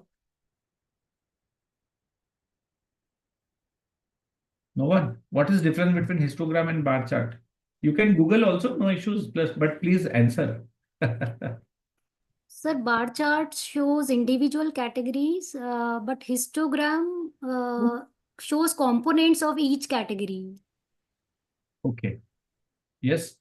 Now, most important difference is that the bar chart and histograms, these are the typical, you can say, display of certain non-category continuous and non-category type of data. For example, variables which are like gender, ethnicity, grades. If these are there, then we can use bar charts. But histogram is used only for the continuous type of variable. So this is what the difference, and this is how it makes a difference between the bar chart and histogram. If you remember, we can prepare a normal distribution curve over histogram, but not on bar chart. So when we talk about continuous variables, then histogram is the one where we will be going up with. Okay. Further, you can say descriptive statistics, particularly mean, median, and mode are there. Standard deviation, variance, maximum, minimum range. So these all are skewness, kurtosis. These all comprise of your descriptive statistics. So what does descriptive statistics means? Anyone? What do you mean by what does descriptive statistics mean? Yes.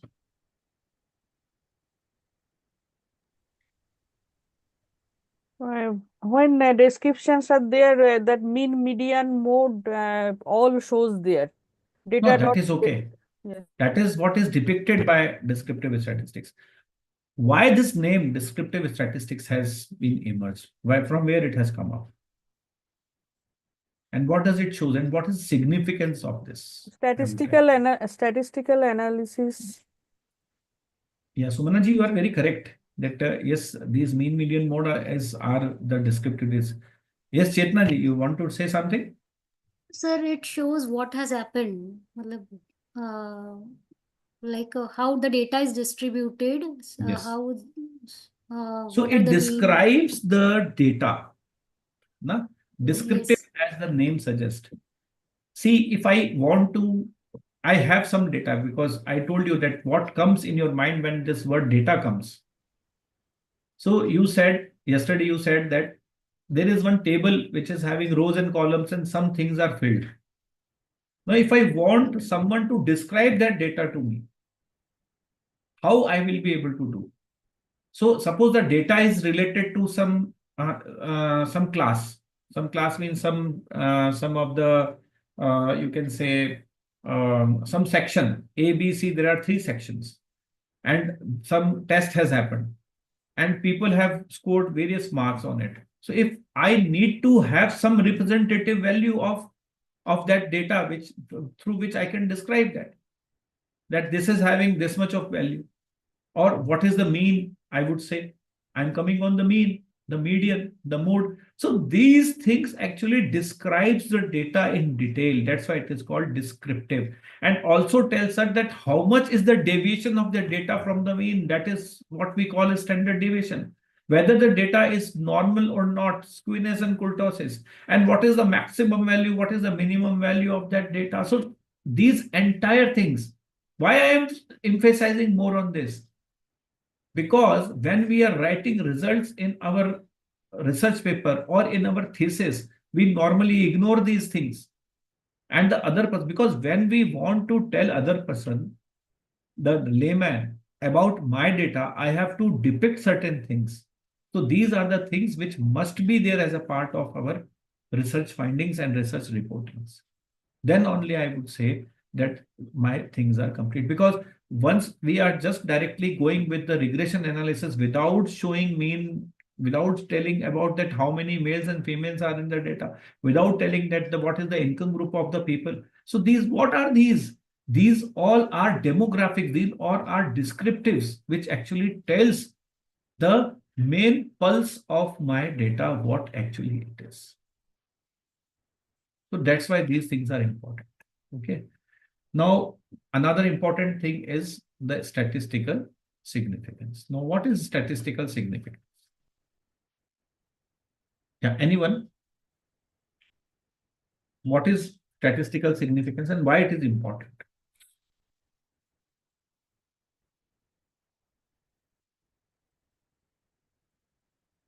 Yes, come on. Sir, I think the significant of accepting or rejecting my result, or the result Absolutely. that provide me the system p-test or anything t-test or correlation, that is the significant of accepting the null hypothesis or rejecting that one. You are very correct, but still I would say why it is called significant.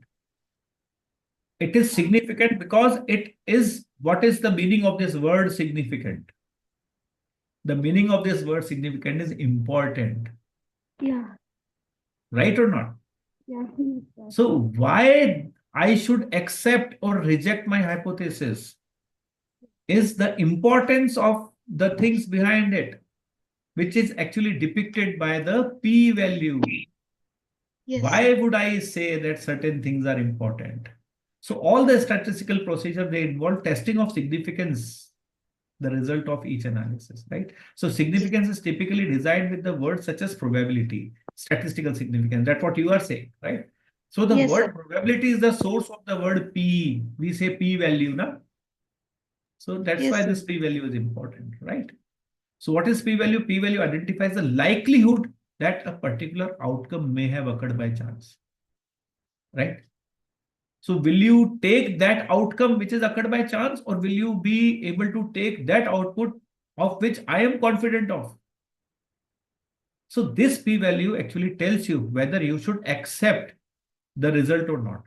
I may be having correlation which is positive and very high correlation. Suppose, for example, the correlation is very high between the two variables, but the p-value is less than 0.05. It means I am not 95% confident about my values. So if I am not that much confident, I must not accept that. Yeah, Dr. Shubha, you want to say something? Yes, sir. ma'am. Yeah, please. I would like to interrupt in between. Yeah, yeah. When we are talking about p-value, Yeah. so we are taking at the scale of 0.001 or 0.005 or 0.01. Yes. Yeah. So exactly, it is 95%. I am in favor of that. Yeah, I have not favor of that, ma'am. In See, support of that answer, exactly. yeah, no. Let me clarify. Yeah, Suppose I have received a very high correlation. That's what I was saying. My correlation coefficient is very, very high. Now that high correlation might have occurred by chance. Yeah. Right. True. So I may be having 4 or 5 values which are having very high correlation, means two values in the data set which is showing me very high correlation. That's why my correlation is very high. But my rest of the data set is not in favor of that. And the values might be very low. And low values means the values are low, but the correlation is also not that much positive, which is depicted by those high values. Now my entire data set, my 95% values are against, but the values are very less. Are you getting my point? Yeah. Now I am not confident. My confidence level, the correlation is high, but am I confident about that high correlation or not? That is depicted by the p-value. Right? That value will support the Absolutely. Whether Yeah. should I accept or reject the hypothesis? Yeah. Thank you, Right? sir. Thank you. Yeah, most welcome. So this is how we interpret it. So that's why p-value is having a very high importance as such. Now, for example, the group A may score an average 37 on the scale of dispersion, while group B is scoring 41 on the same scale. If the test determines that the group A differs from the B at p-value 0.01 level significance, we may conclude that there is 1 in 100 probability that the resulting difference happened by chance. And we are 99% confident. That's what you were talking about, no, ma'am? Yes, We are 99% or 95% or 90% confident. exactly. It means what? It means that, okay, let me just give you another things also. It means that if I am 99% confident, my significance level is 1. So I can say significance level or p-value is reciprocal of the confidence. Right? If I say I'm 99% confidence, my p-value is 1%. Right? If I say I am 95% confidence, my p-value is 5%. 5%, right. If I say I am 90% confidence, my p-value will be 10%. It means there will be 10% chance of having a mistake. Yes. That's why it is said less the p-value, better it is. Because when the p-value is less, your confidence is high.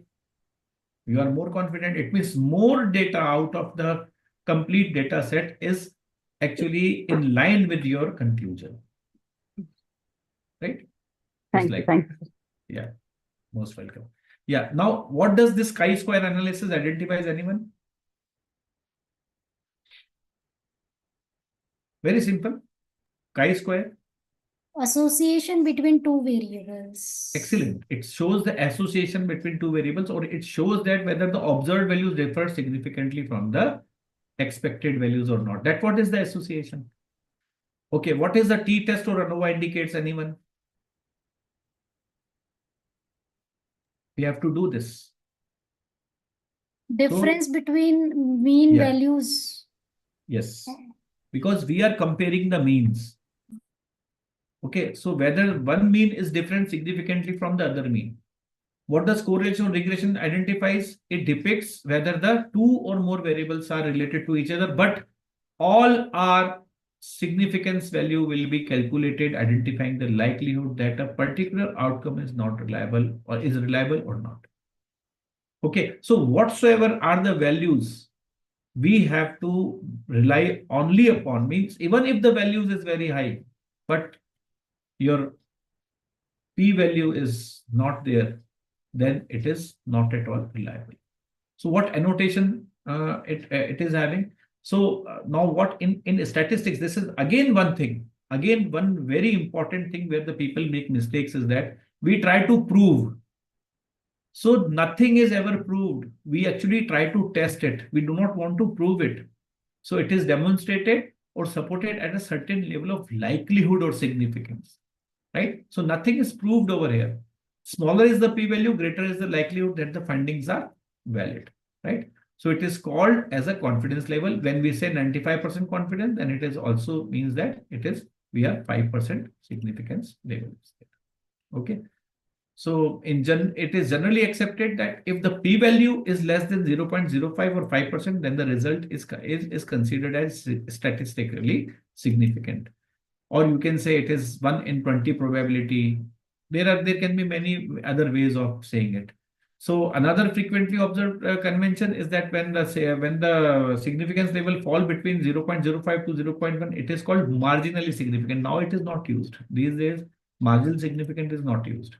Okay, so when significance falls below 0.05 or 0.001 or 0.001, etc., the smaller value of the value, the greater confidence researcher has on its finding that the findings are valid. So when a researcher writes up the finding of a particular study, certain statistical information and the p-values are always included. Okay, so when or a significant result has occurred or not, the key focus of most of the studies, it involves statistics, and that only make our statistics different from our mathematics. Okay. Further, something about normal distribution. So I have given some history about normal distribution. So I'm not going with the history of normal distribution as such, but yes, I will share all these slides are yours only. So don't worry, we'll share these slides with you. But yes, I'm not discussing more history of the normal distribution as such. But yes, I would like to say something on this skewness. So negatively skewed. So skewness is something which is related to when we talk about normality, and it's a part of our syllabus also, which we are going to cover. So what is negatively skewed type of distribution? Negatively skewed. It is not called normal distribution, or you can say skewed normal distribution. Means it has skewed the normal distribution as well. Means it has actually distort the normal distribution. That's why I have written it negatively skewed normal distribution, right?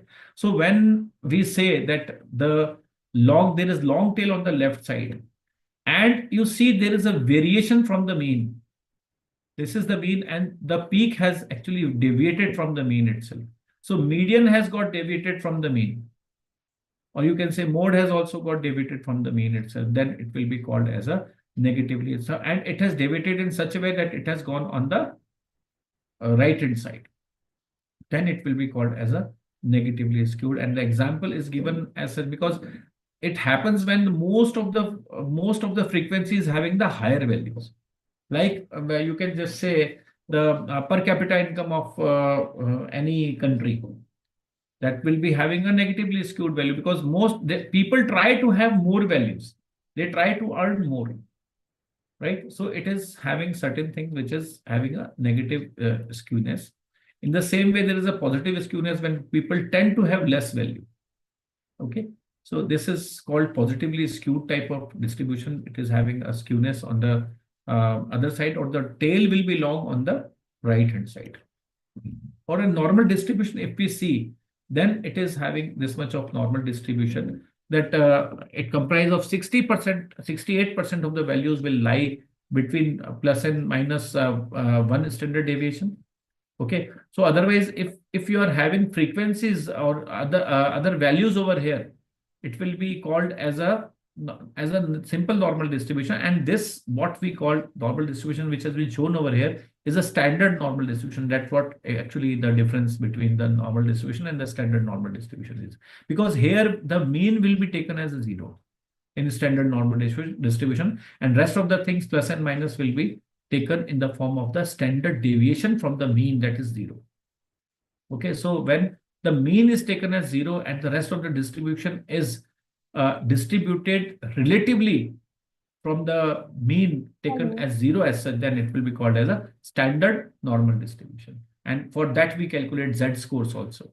Okay, so it's like that. So 68% value will be between plus minus 1 standard deviation, and 95% of the values will be in plus minus 2 standard deviation, and 99.7% of the value will be within 3 standard deviation.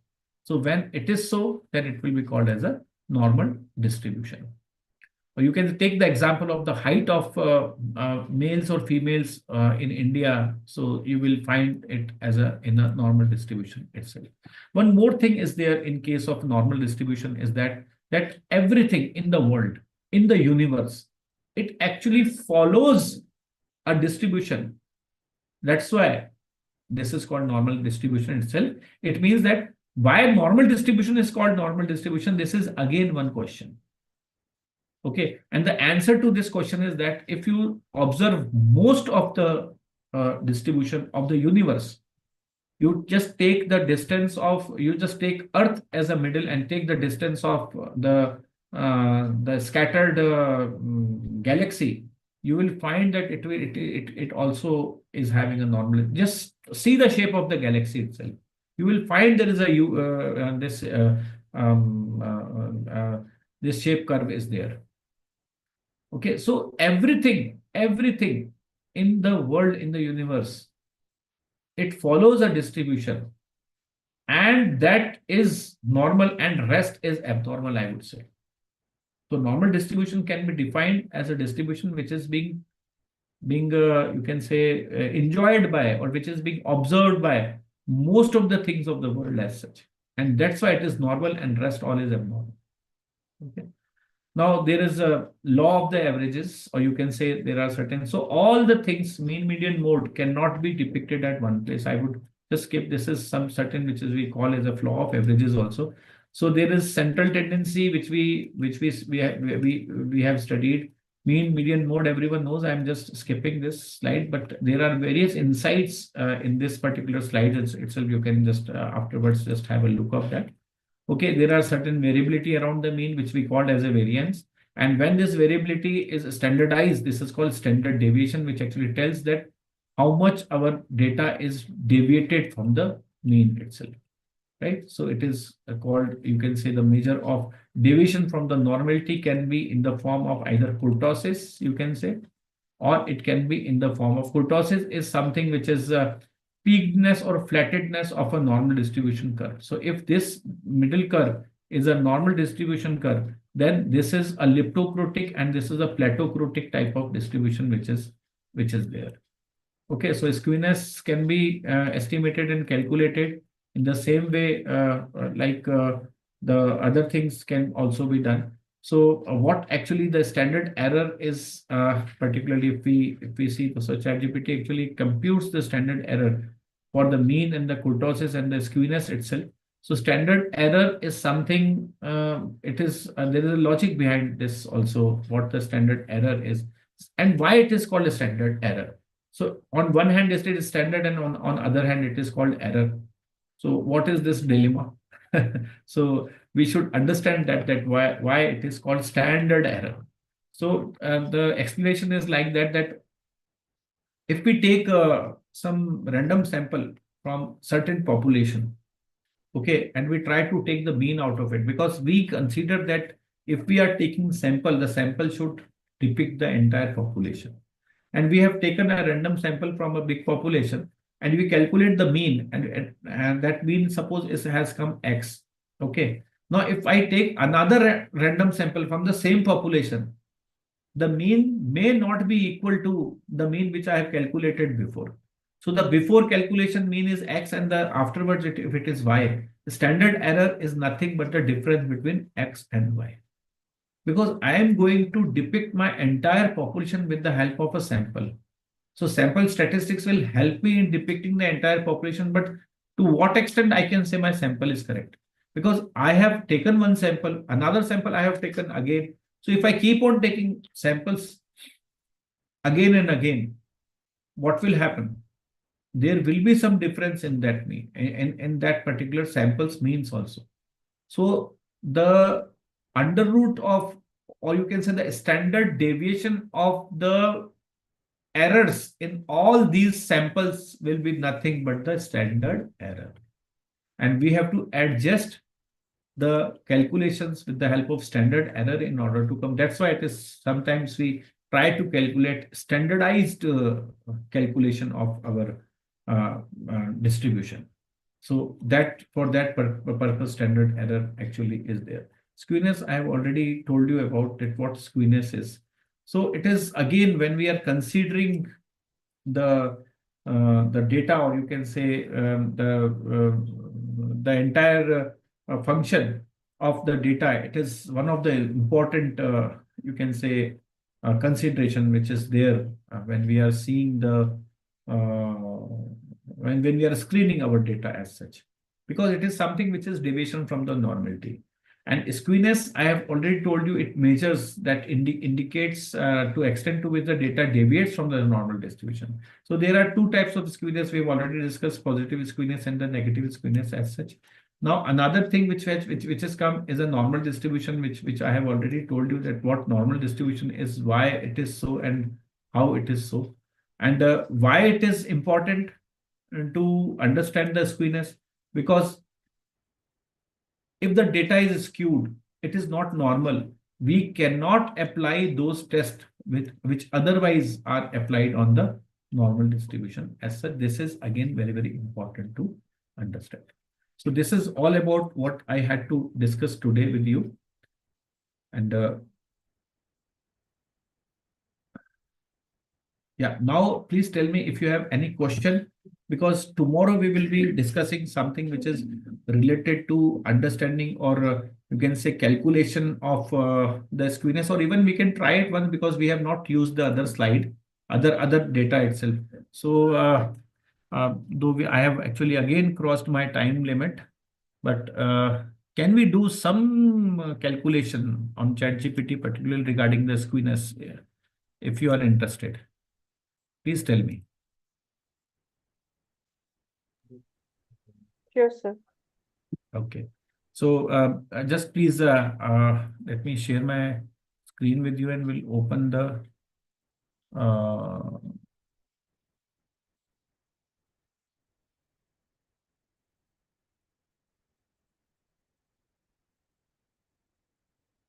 yes.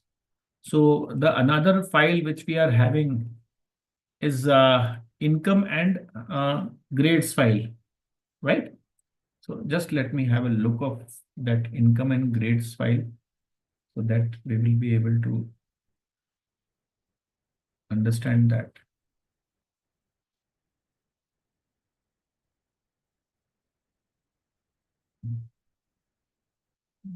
Just open.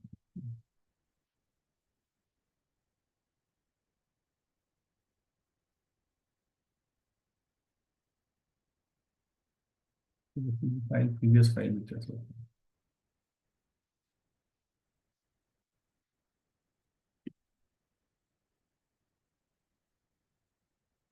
Just a moment. Let me just open the file first, and we'll come back to you again. It's having some problem, I suppose.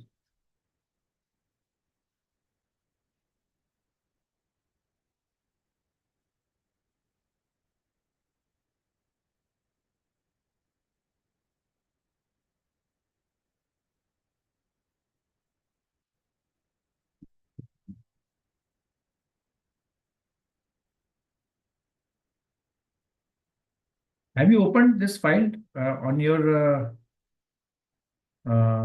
desktop or laptop, whatever you are using? Yes, sir. It has Okay. opened. Yes, Okay. sir. So what can you see in this file? This comprise of? Sir, income and grades, that one. Yes, yes. I have lost.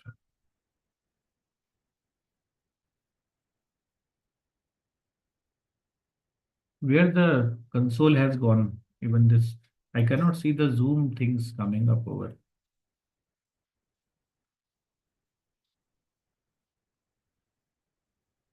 Yeah.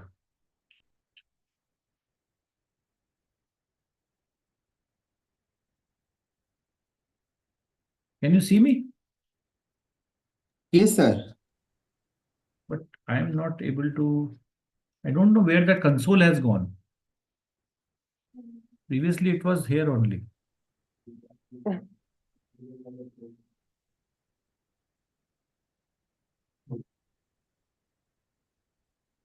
फिर minimised हो गया होगा।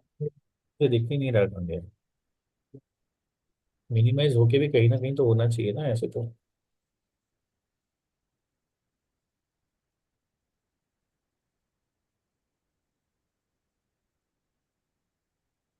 अब ये leave meeting दिखा रहा है खाली। एक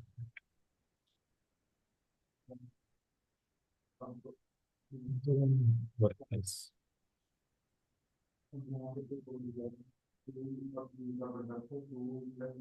रिटर्न टू मीटिंग, हाँ अब आ रहा है। ठीक है, तो मैं आपसे शेयर कर रहा हूँ अपनी स्क्रीन। यस, देख पा रहे हैं?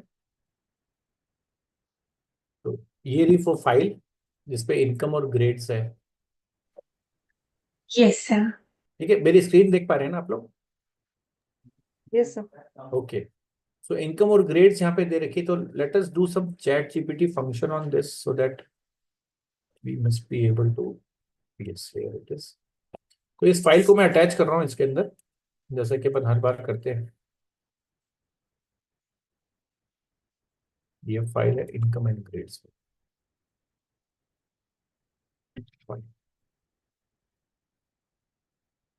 तो इसमें let me just ask it to do certain things for me, just a moment.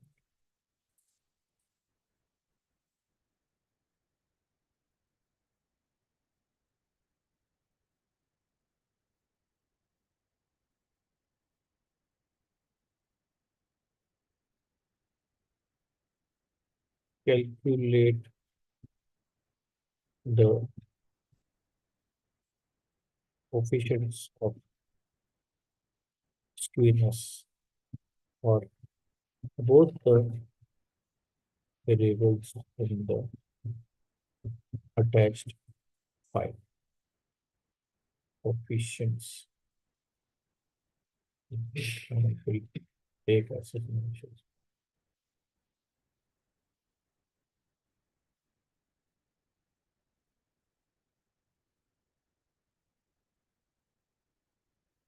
अच्छा, ये वही वाला है जो मैंने आपको पहले दिखाया था, जिसमें एक में पॉजिटिवली स्क्यूड, जो हमने अभी देखा था ना रेड और ब्लू में, जिसमें इनकम और ग्रेड्स का ही था, जो अभी मैंने जो प्रेजेंटेशन आपको दिखाया था। तो इसमें ऑलरेडी अब देखिए, इसने अपने आप कैलकुलेट करके आपको दे दिया कि भाई जो इनकम है वो पॉजिटिवली स्क्यूड है और ग्रेड्स जो है that is negatively skewed, right? Because income मतलब लोग टेंड करते हैं कि ज्यादा हो, लेकिन कम होती है। तो अब ये ग्रेड्स में सब लोग मेहनत करते हैं, तो ये एक तरह का आपका यहाँ पे स्क्वीनेस नेगेटिव है कि पॉजिटिव है, ये आपको यहाँ से पता चल जाएगा। और साथ में आपकी फाइल भी हुई आई हुई है। ठीक है, तो जस्ट एज सिंपल आपको एक प्रॉम्प्ट डालना है and it will calculate, and from here itself if you want you can calculate the mean also. or let me just ask ChatGPT to give all the descriptive statistics, right? So provide me all the descriptive statistics for both the variables, for both the variables in the file.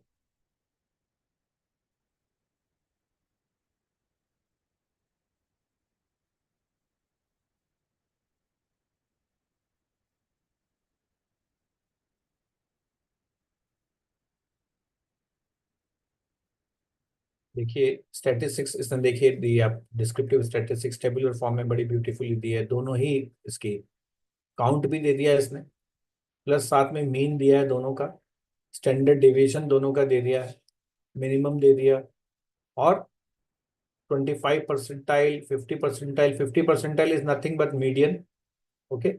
25 percentile, 50 percentile, 75 percentile और maximum value.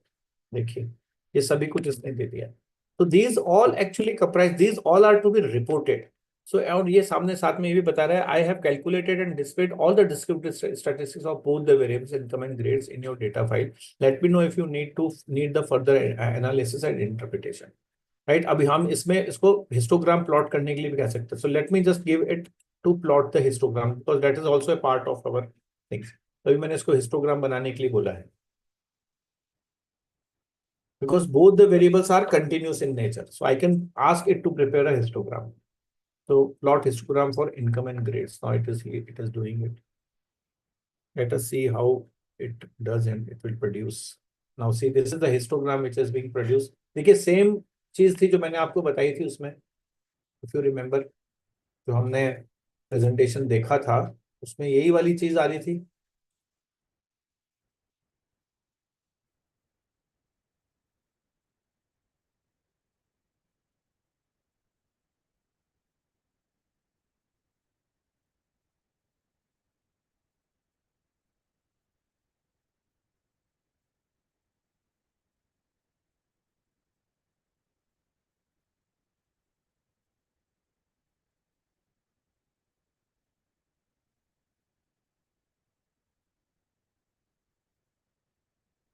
Last में जाके है।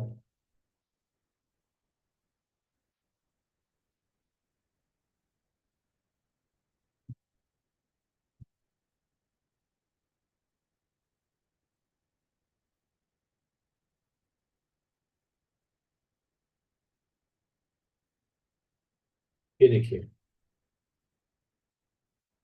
ये income data और grade data, वही file मैंने यहाँ पर भी यूज करी है और वही फाइल अपन ने वहां पर यूज करी है जिससे अपना वो आया। और नॉर्मल डिस्ट्रीब्यूशन क्या होगा इसका वो अपन ने और निकाल रखा है, तो तुम इसको ये भी बता सकते हैं कि भाई how the things can be normally distributed, right.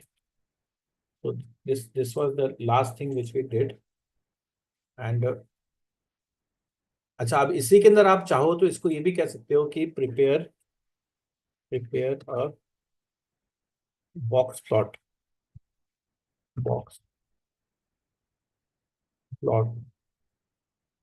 for both the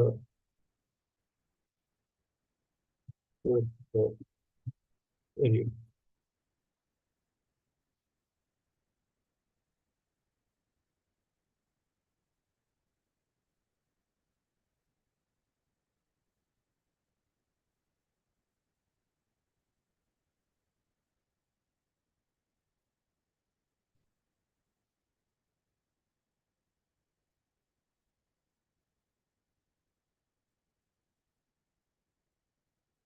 ये देखिए बॉक्स प्लॉट इसने क्रिएट कर दिया दोनों ही उसका। तो साथ में अगर मुझे चाहिए तो मैं इसको क्यू प्लॉट बनाने के लिए भी कह सकता हूँ।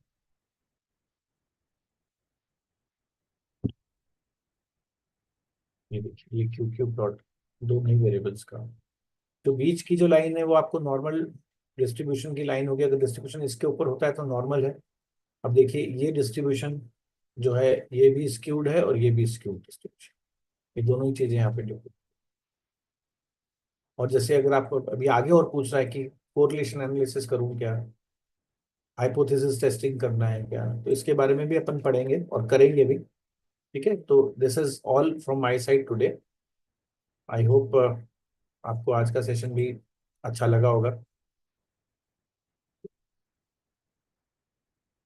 Yes, any question from anyone?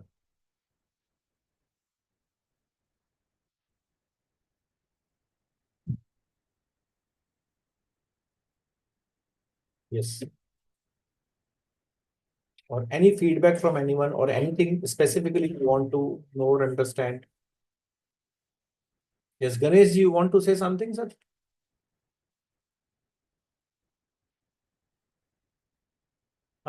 Please unmute कीजिए सर, अनम्यूट करें सर, गणेश जी अनम्यूट करें। Yeah. जी sir, please. Yeah, sir. So thank you so much for such a wonderful session, sir. So actually, I'm Ganesh Patil. I'm Dean Administration of KCS COEM. On behalf of KCS COEM, I just want to. It's my I honor thought and you are a privilege for me. participant. I'm sorry, sir. No, sir. I'm not a participant. Actually, I'm here for just to understand and to get your insight of your knowledge, sir. I'm not a participant. Yes, sir. I think all the participants are done for today, maybe. Yeah, Professor Ganesh, let the Yes, sir. participant Yes, sir. ask some questions. Okay. Okay, sure, Then sir. I will Definitely. invite you for the vote of thanks. Yeah, sir. Definitely, sir. Definitely. So, Yeah, anyone? Professor, thank you so much, sir. Again, always you extended the event. I'm sorry for that. Yeah, Benefit to but the no, sir. Sir, we are so lucky, and it is the benefit to the participants, the resource person like you. You want to convey so many things to the participants. That is a great part of you, sir. Actually, Always. I thought that the second file I have not used. Actually, that was to be used, and I just wanted to tell that what is the use of the giving second file also. Right. So I thought I should. Thank you, sir. And participants, you may ask. Any Baba is questions? here. Any question related to any session, previous sessions, or upcoming sessions also, you can ask to Professor Pava, sir. Or we would wind up today's session. So please, if you have any questions, you can ask. Dr. Satish Uplonkar, you want to ask something?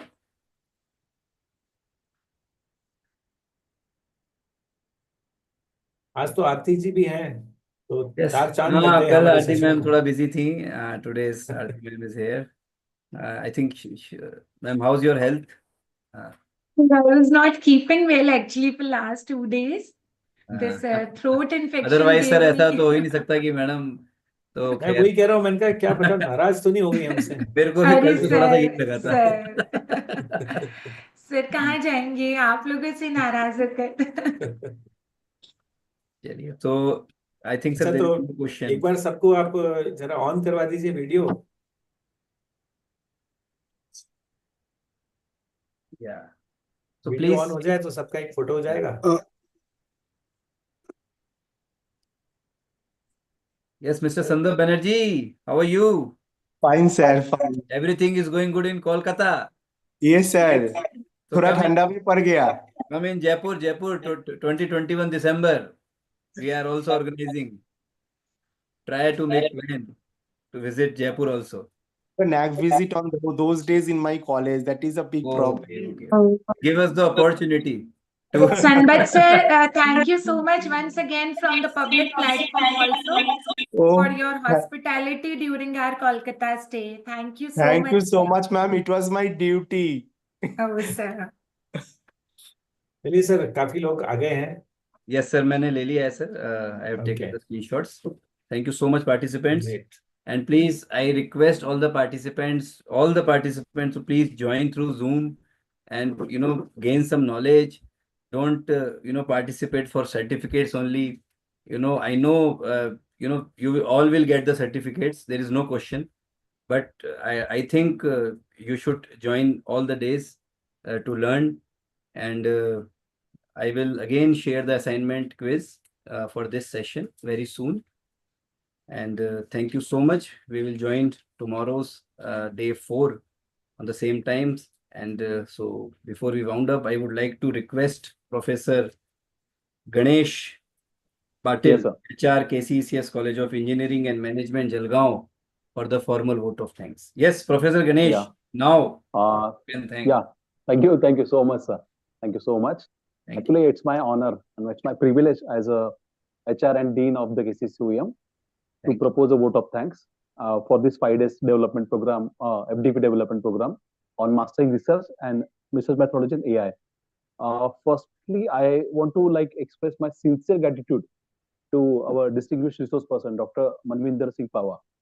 The exceptional session and the insight he has shared with us, I'm actually delighted with that. And also take this opportunity to thank all the respected management and the team for this constant encouragement. And last but not least, a special note of appreciation goes to the organizing committee. Your planning and flawless execution have made this FDP a grand success. I will be waiting for tomorrow's session also. Let us carry forward for the sessions for tomorrow also. And thank you once again. We look forward for many more such enriching events together. Thank you so much, sir. Thank you so much, Professor Ganesh Patil. Thank you so much. Thank you, sir. So thank you so much once again, everyone.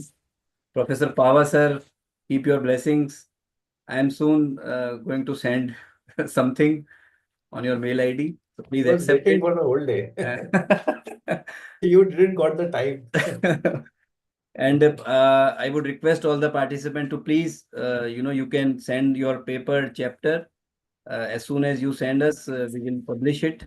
So try to send as early as possible so that we can publish your paper or chapter early.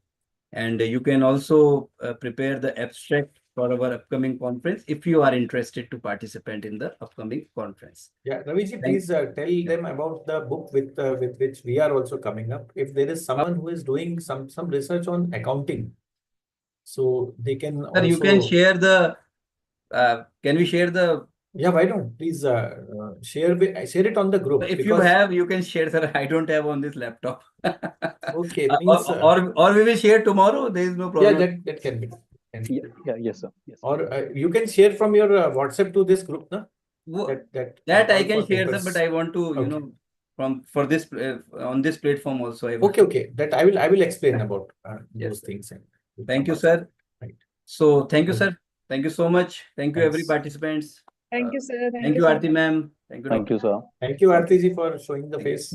Thank you. Thank you There so is much, one sir. more participant, sir. through, I think he's from Jammu and Kashmir. He's serving in army. Okay. Lieutenant Colonel Shantanu. Aha. Mr. Shantanu, are you there? Can you switch on your video? Actually, he's from that area where the connectivity issues are there. Okay. But yes, sir, I'm there online. I've been listening for yeah, this, he 1700 has hours. become the life member of our association also, and Great. he is joining every event of our conference. And Correct. I'm speaking Colonel right Shantanu, now. what is the temperature over there now? Temperature is -4 degrees, sir, right now, and it's all cloudy. And I'm speaking from around 9,203 feet. Oh, And wow. it's all very difficult situation here, cloudy and foggy. And it is very shivering here. And during daytime, it was raining. How are our still- neighbors doing? Are they Neighbors fighting are or they are neighbors at are peace? keeping us busy. Neighbors are keeping us busy, and we are also responding. We are also keeping them busy in different way, diplomatically and militarily. Great. And your sessions are very interactive, although there is no electricity supply here. So switching on the video is of no use, I feel. Okay. Because I may not be visible, but however, my audio is visible to all of you. Yeah, your audio is audible. And it was a very interactive and a very informative lecture for me. I learned a lot from you, sir. I'm really grateful to you. Thank you. Although I Sir. am Thank you. just completed my 1.5 year in PhD, I published a paper also with the Okay, Inspira. great. Excellent. So in the last October session, and I look forward to continue with you all. Thank you, Most sir. welcome. Thank you, Most sir. welcome. Thank you, Shantanu ji. Thank you so much. Just one thing I wish to say, if I know we are already running very short of time, No, we have ma'am, crossed the please time. say. Sir, but honestly, besides lot of learning and gaining mentally from this platform Inspira, we have gained lot of friends from all across the nation through this platform. And wherever we go, we meet people who are joined to us through this platform, like through Inspira. So see how beautifully we are connected to an army personnel who is sitting at Jammu and Kashmir. And recently, we were telling that recently we all went to Kolkata, where our participants who met face to face for the first time, they welcomed us so nicely, and they were like our local guardians there. So this is the beauty of this platform, that we meet so many people from all across the nation. Aarti ji, you are having very high fan following, So do you. And we are a unique family now. We continue Yes, further and definitely, Shantanu ji. look forward. It was nice meeting you, sir. Tomorrow Same we'll here. look forward to join you again, sir. Thank you so much. Thank Good night you. from Port